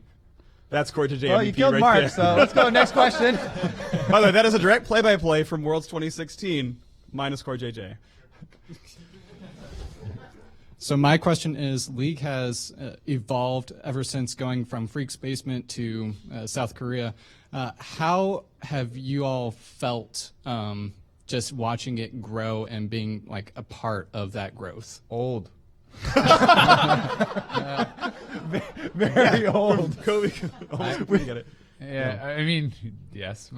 Also, I mean, it's been awesome. I think, like, right? Like, I actually started pro gaming in 2007, right? And I was doing that in WoW for a long time. You know, till like 2014, I was a pro gamer. I cast other games, so I've been in esports for a really long time. And just comparing some of the first events that I went to, and even comparing prize pools and the scale at which it's at is so wildly different, right? From events where it's like the only way to watch is literally standing outside of a rope and looking over people's shoulders and trying to see the computer screen, right? That is like where MLGs were, you know, in 2007. And, you know, comparing that now to like the Bird's Nest being full of 40, 50,000 fans watching it is insane. And for me, it's been a really special experience, because I had always kind of envisioned that this could be like this sport, that this could fill stadiums, that it could be kind of what it is today. And to have experienced that growth over the last, 12 odd years has been really, really incredible for me. I know it's been my entire adult life. So it's been pretty amazing, and I see no reason why it's going to stop, why it's not just going to keep getting bigger. It's a little weird for me because I didn't have like that gutter experience that I think some of the older people in the esports scene have. Yeah, Yes, I did. Fair statement. I literally played a tournament in the middle of a car show one time. I didn't have that. And also on a hockey rink one time. I didn't have that trash experience. So like, the League was like the first esport I really got into, and it was like right around season 2 was when I started watching. So like by that point, we were decent at what we did already. It was pretty good already. So Yeah. like I didn't quite get it, and like I really joined the scene in season 4, which at that point you already have the LCS, and it's so much bigger that like, I went from that to Madison Square Garden. Must be nice. It was nice, yeah. It actually was great not having. You didn't do 2012, yeah. For me, it's interesting because I've been specifically like inside League esports so long. It's all felt so gradual. I never noticed like a jump in quality really. So even though it went from like -17 to plus 1,000, it was like, okay, yeah, here we are at Season 1 Worlds at DreamHack, because that's where esports competitions happen. Like you just rent out space at a convention that's already happening, of course, and then like. That just sort of felt very gradual. Even LCS like spawning up in 2013, like I had already been watching like MBC game over in Korea, like with their StarCraft stuff, where they have a televised league with like booths you go to and stuff. So like none of it felt like, oh, suddenly this is all different. It's obviously just absurdly different now, but like I never felt like there's any like one gigantic step. Well, we just got word from our producer. We are going to send Mark off to the gutter now because you're right. I did have a gutter. Yeah, actually, I didn't think about it. Its name is Travis Gafford. He has another show to do. Yeah. Thank you for joining us, Mark. But have fun. Yeah, it was a lot of fun. Well, Thank good you luck guys for having coming fun. out. And hopefully everyone see you at the venue tomorrow. I'm taking this. Come on down, freak. Now that we've gotten rid of Mark, next question. Thank All you, right, Nick. so since we're in St. Louis and Missouri has two of the best collegiate North American teams, do you guys have any opinions about collegiate as national rounds a corner? I gotta be honest, I have not watched any collegiate. As far as my opinion on collegiate, like more the scene as a whole, I've always kind of had the opinion that like I know a lot of people really focus on like the highest highs for an esport. They look at, okay, like the esport has made it because random player X makes $1 million, right? I have always very much felt like an esport has made it when like the bottom of the scene is doing really well, right? You know, like when the worst player on like the worst academy team is actually like making a really good living. That's, I think, like when League as an esport is popping off, and I think that having a successful collegiate scene, a successful academy scene, a successful even like high school scene, like all of this I think leads so much into that, where you're actually developing really strong players that not only are good individually and good mechanically and all that, but that you don't necessarily have to teach like any of the basics of being in this coaching environment and stuff with as well, because that's something that I think League has really missed when you compare to traditional sports. Like if I make it to the NBA, I have probably spent 15 years or 12, 15 years of my life being coached, right? And working with varying levels of kind of competition in that. Whereas League, you could just be in your bedroom, really good at solo queue, and go straight from that to like a team environment. And that's such a huge shift. So I think college is a really important part of that dynamic, and actually like building up the amateur scene. So guys who are the best in the college scene go into the academy scene, best in the academy goes into LCS, and the best in the LCS like rises to the top. I think one thing that goes really closely with that is the buy-in from parents is really important, because that was one of the things that caused me to step out of the scene for a couple years, even though I was, founding member of CLG. We won our first international tournament. We actually didn't lose any tournaments the entire time, but as soon as I graduated, my parents were like, okay, now you're done with that. You need to get a real job. But now that there is a legitimate collegiate scene and there is buy-in from parents, and it's actually a sustainable and true path, it has completely changed the landscape. So people won't have to leave like me and be depressed for 2 years. I would still go to IPLs and all the events and tell everyone how much I missed it. Yeah, you were at Season 1 Worlds. You'd like just barely been off CLG at that point. You could say it kicked. I wasn't going to go there. It's fine because I like you. But yeah, I had the exact same experience as you, where it's like I was like really, really good at Warcraft 3, but the prize pool was very low if you were like not top 4 in the world, like actually winning the $20,000 prize pool tournaments. That was the biggest you had. There's another like game that like my friends and I were like really good at, and my parents told me I couldn't fly to Dallas for the tournament that they then won with a stand-in. I was like, well, okay, I could have won that too then. So yeah, like I was forced to retire from games I was good at. And then went to college and then started an internship at Riot, and then okay, now I'm here. This is cool. Like that, this path worked out. But like, it's why I'm glad people like Ninja exist. It's like, dude got hired to do New Year's Eve. Like that's absurd. The dude streams Fortnite. And, yeah, I'm just doing New Year's Eve now. Let's go. And okay, the flossing thing was kind of awkward, but the fact that it exists is like insane. Like if that existed 15 years ago, I would have cringed also, but maybe been able to keep playing. So to the point of college scenes getting bigger and like Twitch getting bigger and YouTube gaming getting bigger and all this stuff getting bigger, like it's a positive for everyone to actually continue on their passions, to show no, this is really valuable. Like no one tells you to stop playing basketball if you're really good, because you could join the NBA. Not being told to stop playing League or whatever you're passionate about would be a good thing, and we're going that way, which is good. Yeah, thank you. All right, next question. Okay, so looking forward to MSI between TSM and Team Liquid. Which team is going to perform the best internationally and do well, or is this just going to be another flop internationally for the NA? one that wins, because the other team won't be there? My joke answer was TSM's not going to win a game because TL's going. But I mean, I really predicted that. You predicted both. Yeah, but my real prediction's TL. You can quote me on this one. But just crop the other one out if TSM wins. No, but I actually think TL will, and I have several reasons why. One is I think they're actually just really good. Like all those players will step up and do well internationally. We've seen it from every single one of them. And the other one, outside of just simple player quality, is like keep in mind TL from last year was a game away, like in tiebreakers from being the non-joke from last MSI as well. Like they were as good as Fnatic, and then one bad tiebreaker game, so now NA's the meme region, LOL. But like they can clearly do it. And then you That also was with a player benching themselves. Yeah, also with Ole benching himself mid-tournament. Like, one of the worst showings ever, and it was a tiebreaker away from going to top 4. And then also, the extra reason is I think LMS is very weak this year, where a lot of their best players left. A lot of them joined the LPL or retired. So, like, to me, MSI is a 4-horse race anyway. And, okay, I would still measure ourselves against probably G2 and, like, hey, who won group stage, who got 3rd seed versus 4th. I think LCK and LPL are just absurd this year, so hey, good luck regardless. But like, if we win group stage against G2, like, that'll be like the badge of pride that we all wave around, and I think TL will do that.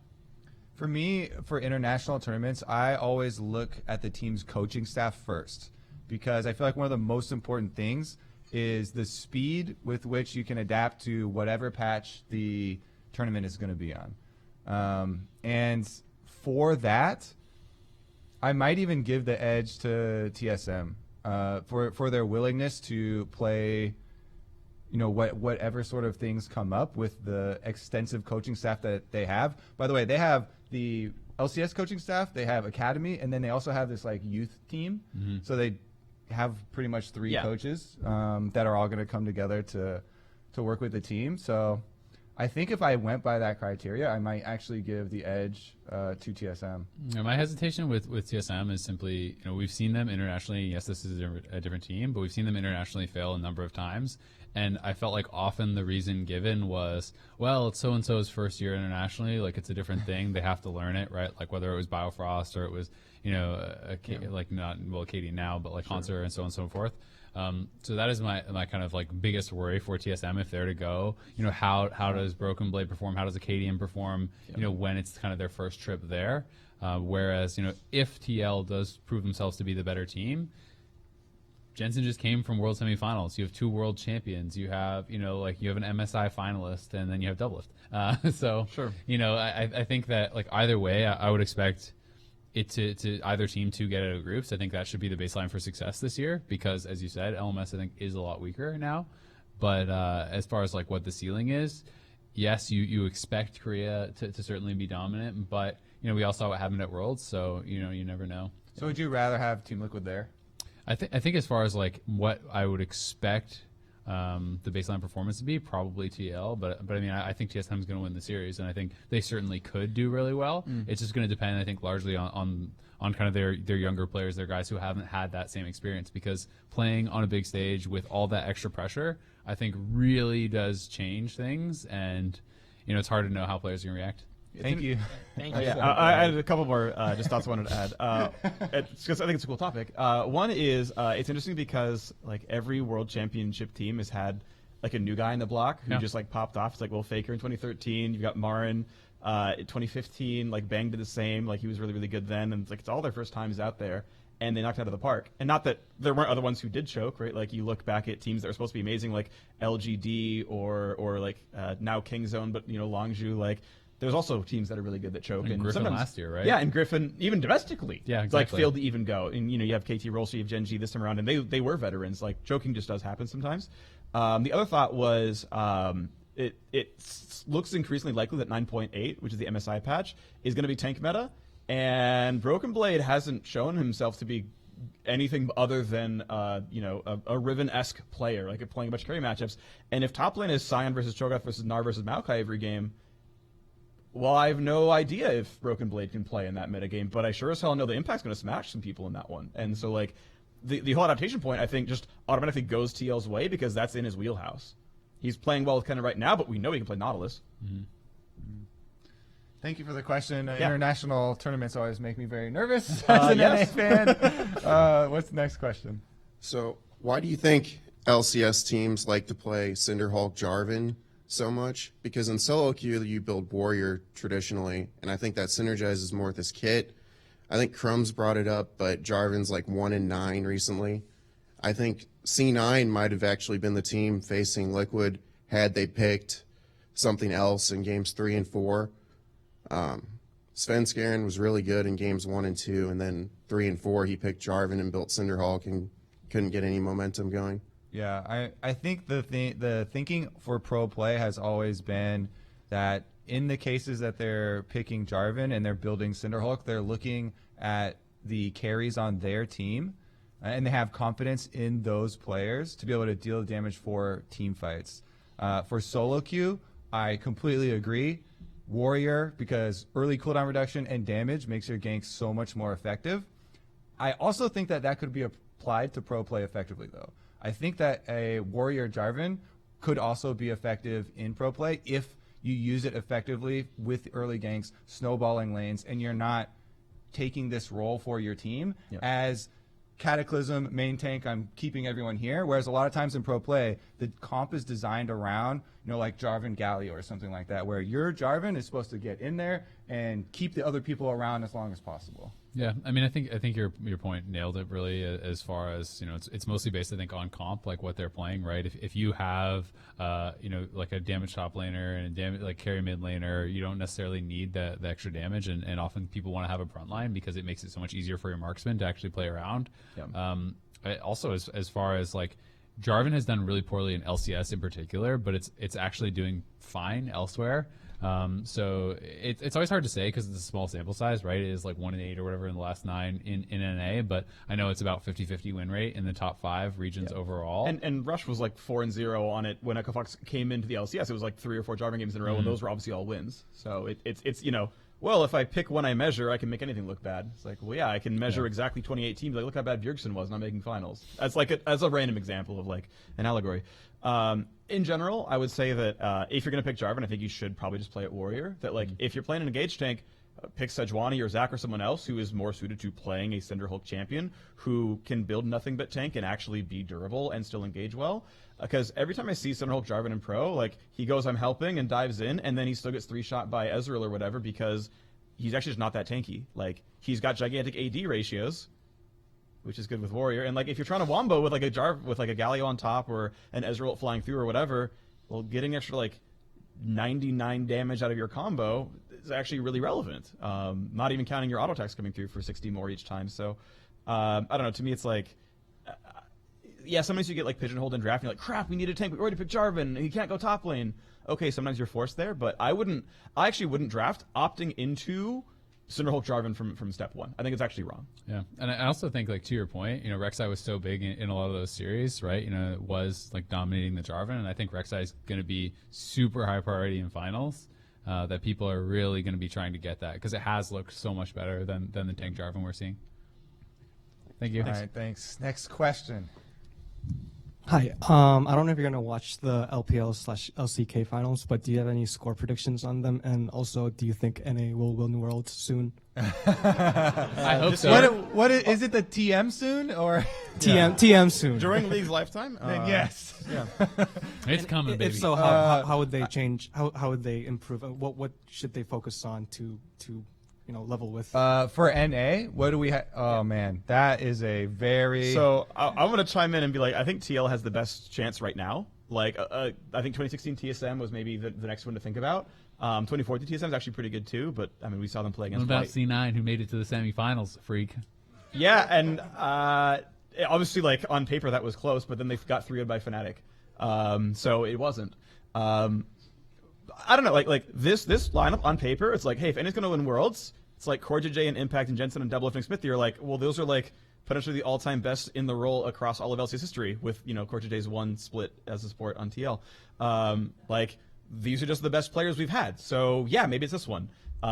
If we bring in Faker next year, then it's that one instead, right? Like, if you want to keep doing that, eventually everyone will become a resident, and then we can just bring in IG. Like, down the line... I'm spitballing a lot now, but that's the idea, right? Like this is the best chance I think NA's had in forever, quite possibly. So that's the first guess. As far as the other finals, I don't know, but I'm gonna watch the VODs tomorrow morning for LCK. I know that much.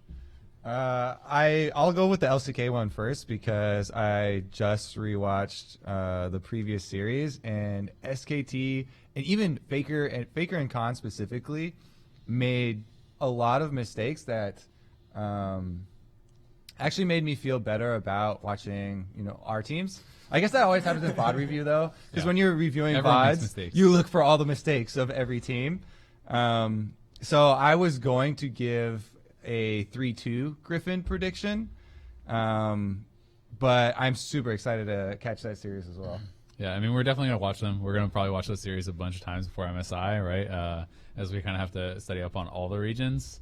I'm honestly not sure who I think is going to win for LPL. I think that's harder for me. I have a lot of faith in SKT this year, though. I just think that Griffin has choked, man. They've choked a couple times now. That's what Koma said. And I just think that the fact that I actually think it works against Griffin's favor that they're starting as the final boss, because I think that the fact that they choked last year is going to kind of weigh on you in those situations, and getting almost the easier opponents to warm up and get comfortable in playoffs, I think is actually an important part of it. Instead of going straight from regular season to finals, I think that's really intimidating, especially against SKT, who looks really good, and Faker, who's Faker. Yeah. I do think SKT can win. Chovy, who's Chovy? Yeah, that's true. Yeah. All right, thanks for the Thank question. you. Hi. As someone that also wants to adapt their passion for the camera, this is less about the pro scene. I was kind of curious about how you've had to adapt your perspective towards the game and how you approach it, compared to the common man like me, or someone that works on the balance team, for instance. So do you mean adapting how we felt about the game to how we talk about the game on camera? Sure, absolutely. So I think some of the things, there's a few things that I think are kind of different. I would say the number one thing that we really try to think about is making sure that we have balance in our discussions, especially if you're casting, right? It's a lot easier, I think, to focus on things that the winning team is doing, or because that is where a lot of the positives are coming from, especially if one team is smashing the game. So always trying to think about the game from both sides, from the perspective of both teams, trying to think about, okay, this guy just smashed that guy, or that looked really stupid, this play that this person did, but what was their perspective? What were they thinking about?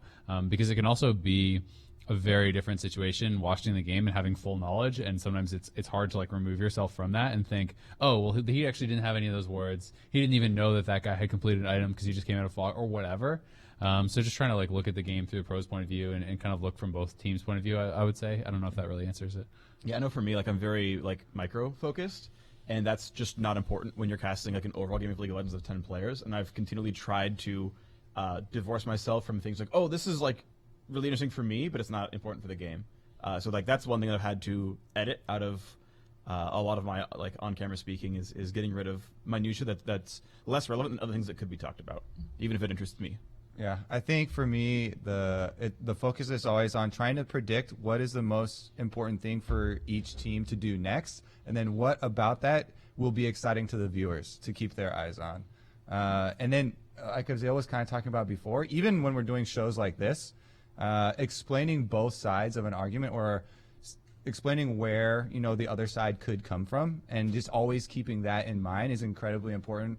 Because there are always fans on both sides, and they never want to hear more about the other side. And trying to find that balance is always very difficult, but one of the things that you have to strive for. Freak's point also made me want to add on to that, because I'm very much about one thing that I always when I'm playing myself, I get super tilted if I feel people's builds are really bad, right? And the same thing in pro. There's been pro games. I remember I hate to call it Lear, but I remember there was a game where it was he's rushing Spirit Visage versus 5 AD in pro, and it was the only thing I wanted to talk about the whole game. I'm just but what is he doing? Oh no! Yeah. I actually remember it worse. I remember it being frozen hard against 4 AP. Okay, that's actually what I remember. Okay, yeah. Maybe it was both. I'm not but sure. Yeah, I mean, those probably both could have happened. But either way. Stuff like that, it's it's easy to be caught up on this one thing, or a team messes up a dive and then their top laner loses that lane for the rest of the game, and it can be very easy to just be well, if they didn't fuck up that dive, but it's not really interesting to listen to, the same thing repeated for 30 minutes. Also, don't drop F-bombs. Yeah. I would never do that. Of course not. Thank you for the question. Thank you. So with imports being a bigger part of the league every year, and how NA keeps getting bigger and bigger names, and previous imports become residents, how do you think the import slot will change in the future of the LCS? And would it be possible to field a winning roster without import? I think it's definitely possible, even now, to field a winning roster without imports, especially if we're taking into consideration the rules about, I don't even know how many years you have to have been an NA resident to be considered NA anymore, but a lot of our top teams technically don't have imports anymore. Yeah, I have an easy one to bring up, which is the Golden Glue Blabber version of Cloud9. They didn't win, to be fair. They made finals only, but there you go. Like, and they're not even like fake residents like Bjergsen. I don't mean it in a negative way, but like he's Danish and then naturalized, right? And Impact's in the same boat now, where it's like, well, he's a resident, but he clearly played in Korea first. But yeah, that C9 roster was at least finals worthy, and they went to Worlds, so like that's really, really good. Again, it's not the LCS title, so maybe that's a sticking point for you, but it's been close clearly.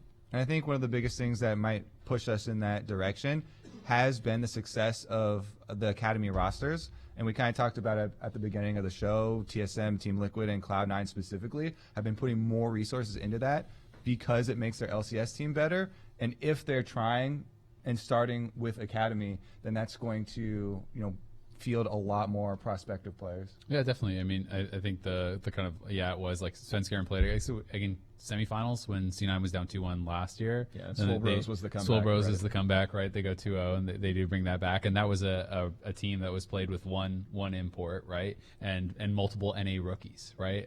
So I think that has certainly shown some success. FlyQuest is a team with no imports whatsoever, right? They have Viper brought in. Well, I guess Santorin actually. Yeah, he is a resident, but he is also Danish. But there are more teams doing that, and I think it's also like this is something I talked about. Like there are still Korean imports that are doing really well, but I think in the past that it felt more like the team with the most Koreans just wins, right? And that is something that I have literally heard verbatim from pros in the past, and it doesn't feel that way anymore because I think the game is more of a team game now, and communication is so incredibly important. So we're seeing more rosters without imports having success. If you look at Europe, that is certainly the way a lot of their top teams are performing, right? A lot of the teams that are importing are not being as successful. So I think it's certainly possible to have success without imports. And what's interesting for me is, like, up until recently, the team with the most Koreans didn't win. Like, okay, well, 2013 TSM Spring Split was, I think, like actually 0 imports in that league, but then you had the 2 years of C9, which is a full domestic roster as well. And you go back to TSM winning, and outside of Lustboy, which I even forget which years was Lustboy, but like, they had a bunch of Danish junglers in a row where like they had Amazing Over, who's German, that was 2014. They had then Svenskeren, who's really good, but like outside of Lustboy, like they weren't bringing in Korean imports. And then when Cloud9 did really well, they never won with Impact. Like their most recent really good run was back without Koreans in the roster again. So that's actually never quite worked in NA up until very recently, where this now TL Impact version is working great and CoreJJ is working perfectly as well. But it's almost been more miss than hit.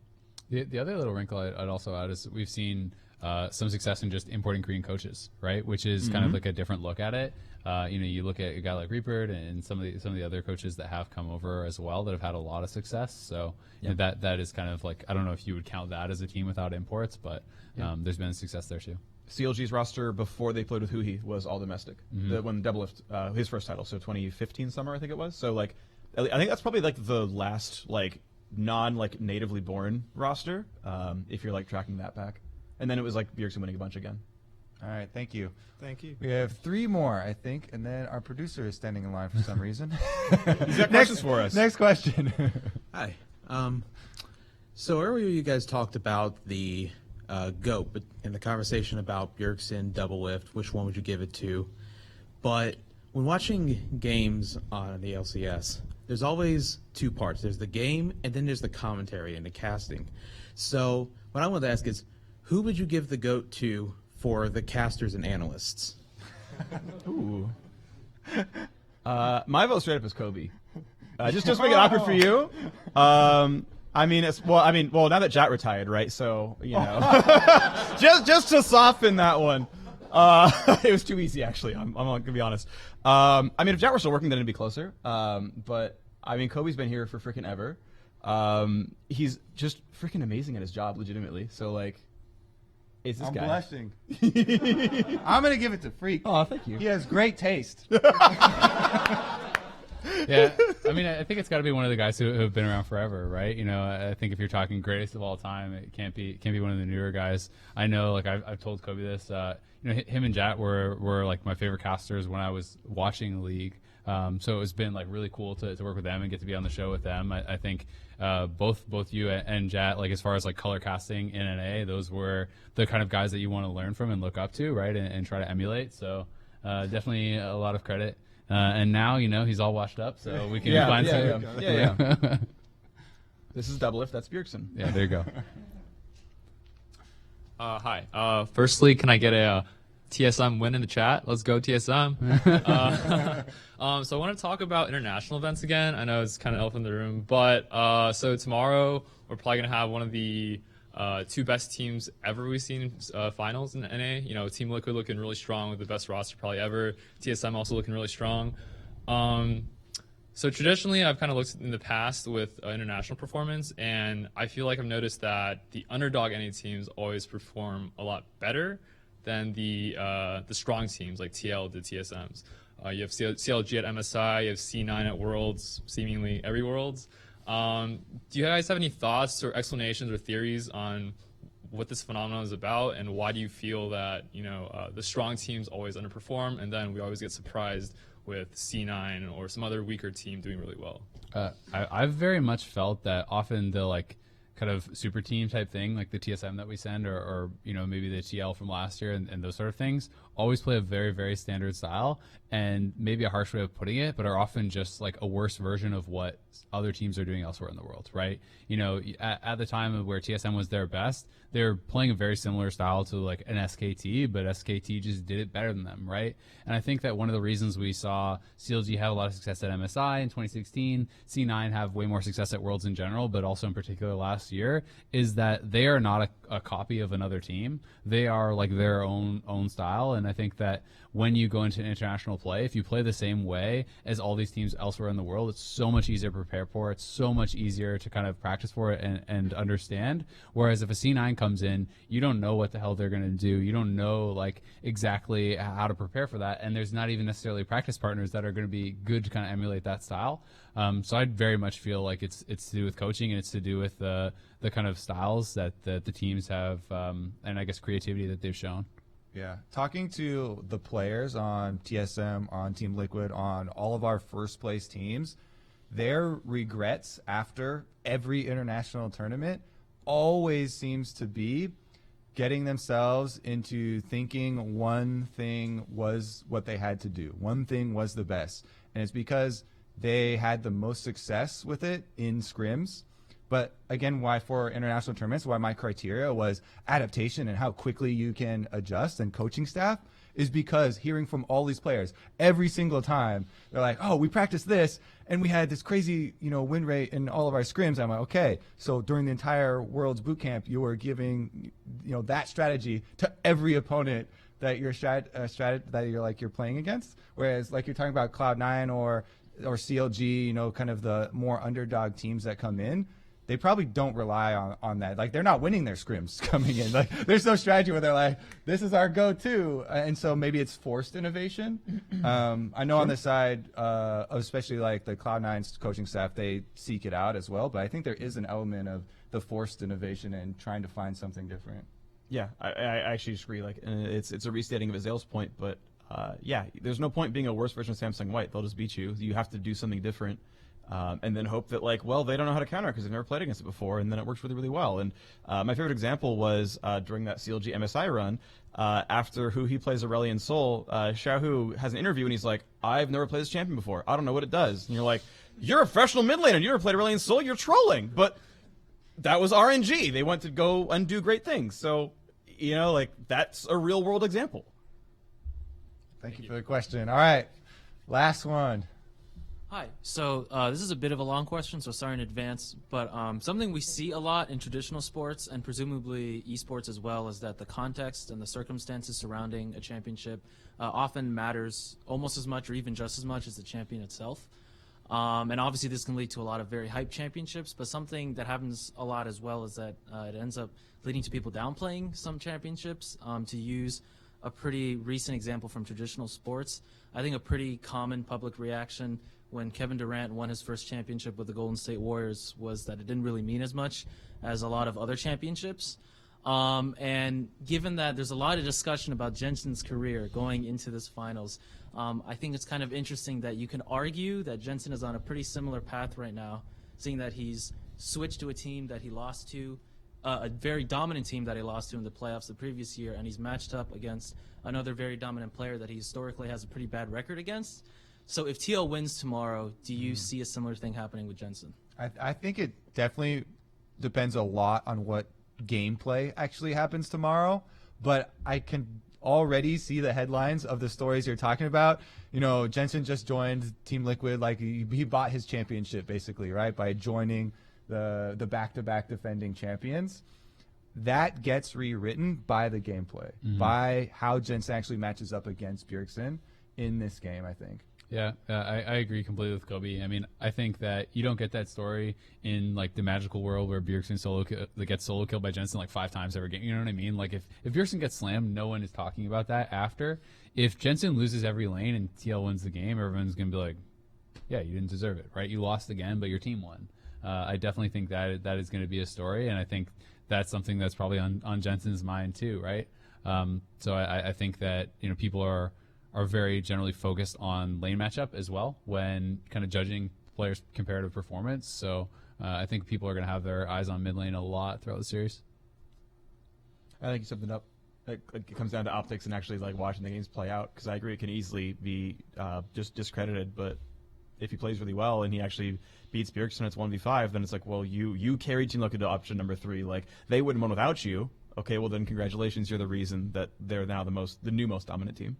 Your question immediately made me think of the duos video that our production team recently put out on Crown and CoreJJ, where Crown talks a lot about him and the team feeling like, he did what they thought was best to win, which was play Malzahar, and all of the fans and the community sees it as, Crown's all washed up, he's just on Malzahar duty, he didn't do that much to win, and he gets kind of discredited for a lot of that, and that really weighed heavily on him. And that's why kind of the optics, like you're talking about, how, what it looks like in game and individual plays and lane matchups go a long way with fans.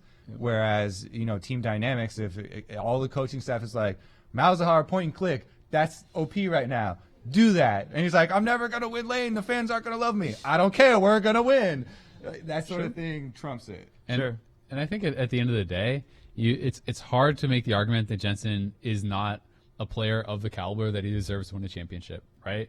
You can't really go back and say, only people that are better than Jensen have ever won a championship in North America, right? Like almost everyone would make the argument that he's been probably the second best mid laner in the league for a really long time, right? And as far as like maybe his whole career, history of work, right? So being the second best, just behind Bjergsen, who 70% of fans voted was the greatest player of all time, does not mean you do not deserve a championship, even if you don't win, just as Crown certainly deserved his world championship. But yeah, to the point of it overshadowing his first championship, yeah, it could, right? Absolutely, especially if, again, he's not playing to Bjergsen's level and he gets kind of carried over the line. I think it is interesting having players who they don't want to be known as the guy on Malzahar duty, who he was like this year actually, where he was known as a really like supportive roaming mid laner. It's like, well, that's perfect. You have Someday in one lane and Bang in the other. Go play Aurelion Sol and Talia every game. And he's like, but this is the year I want to be the carry. Well, that wasn't a great year for that, for that whole team all around. And it's like, what and I'm not saying like, the reason Hundred Thieves lost was like who he's ego or anything. I don't think that's the case. I think a lot went differently. But like, I wonder if who he was like, actually, I'm always a selfless player and I never want to be like, I don't care if I'm the carry ever. If I win, I win. And, he'll get a second title.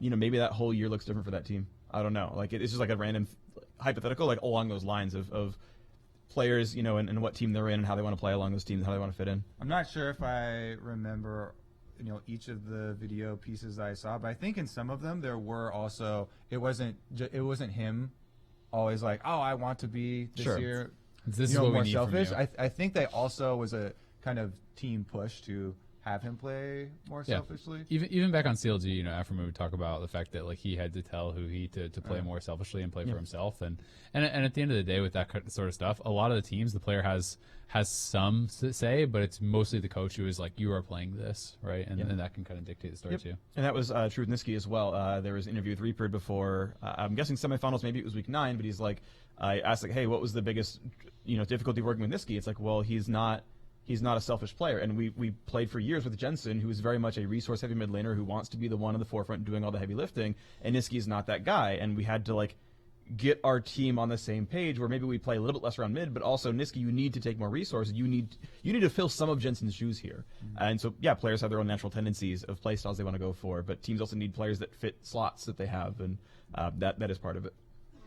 Good question. Thank you. Thanks. All right, Trey. What do we got? You are the bookend? I was just the last person in line.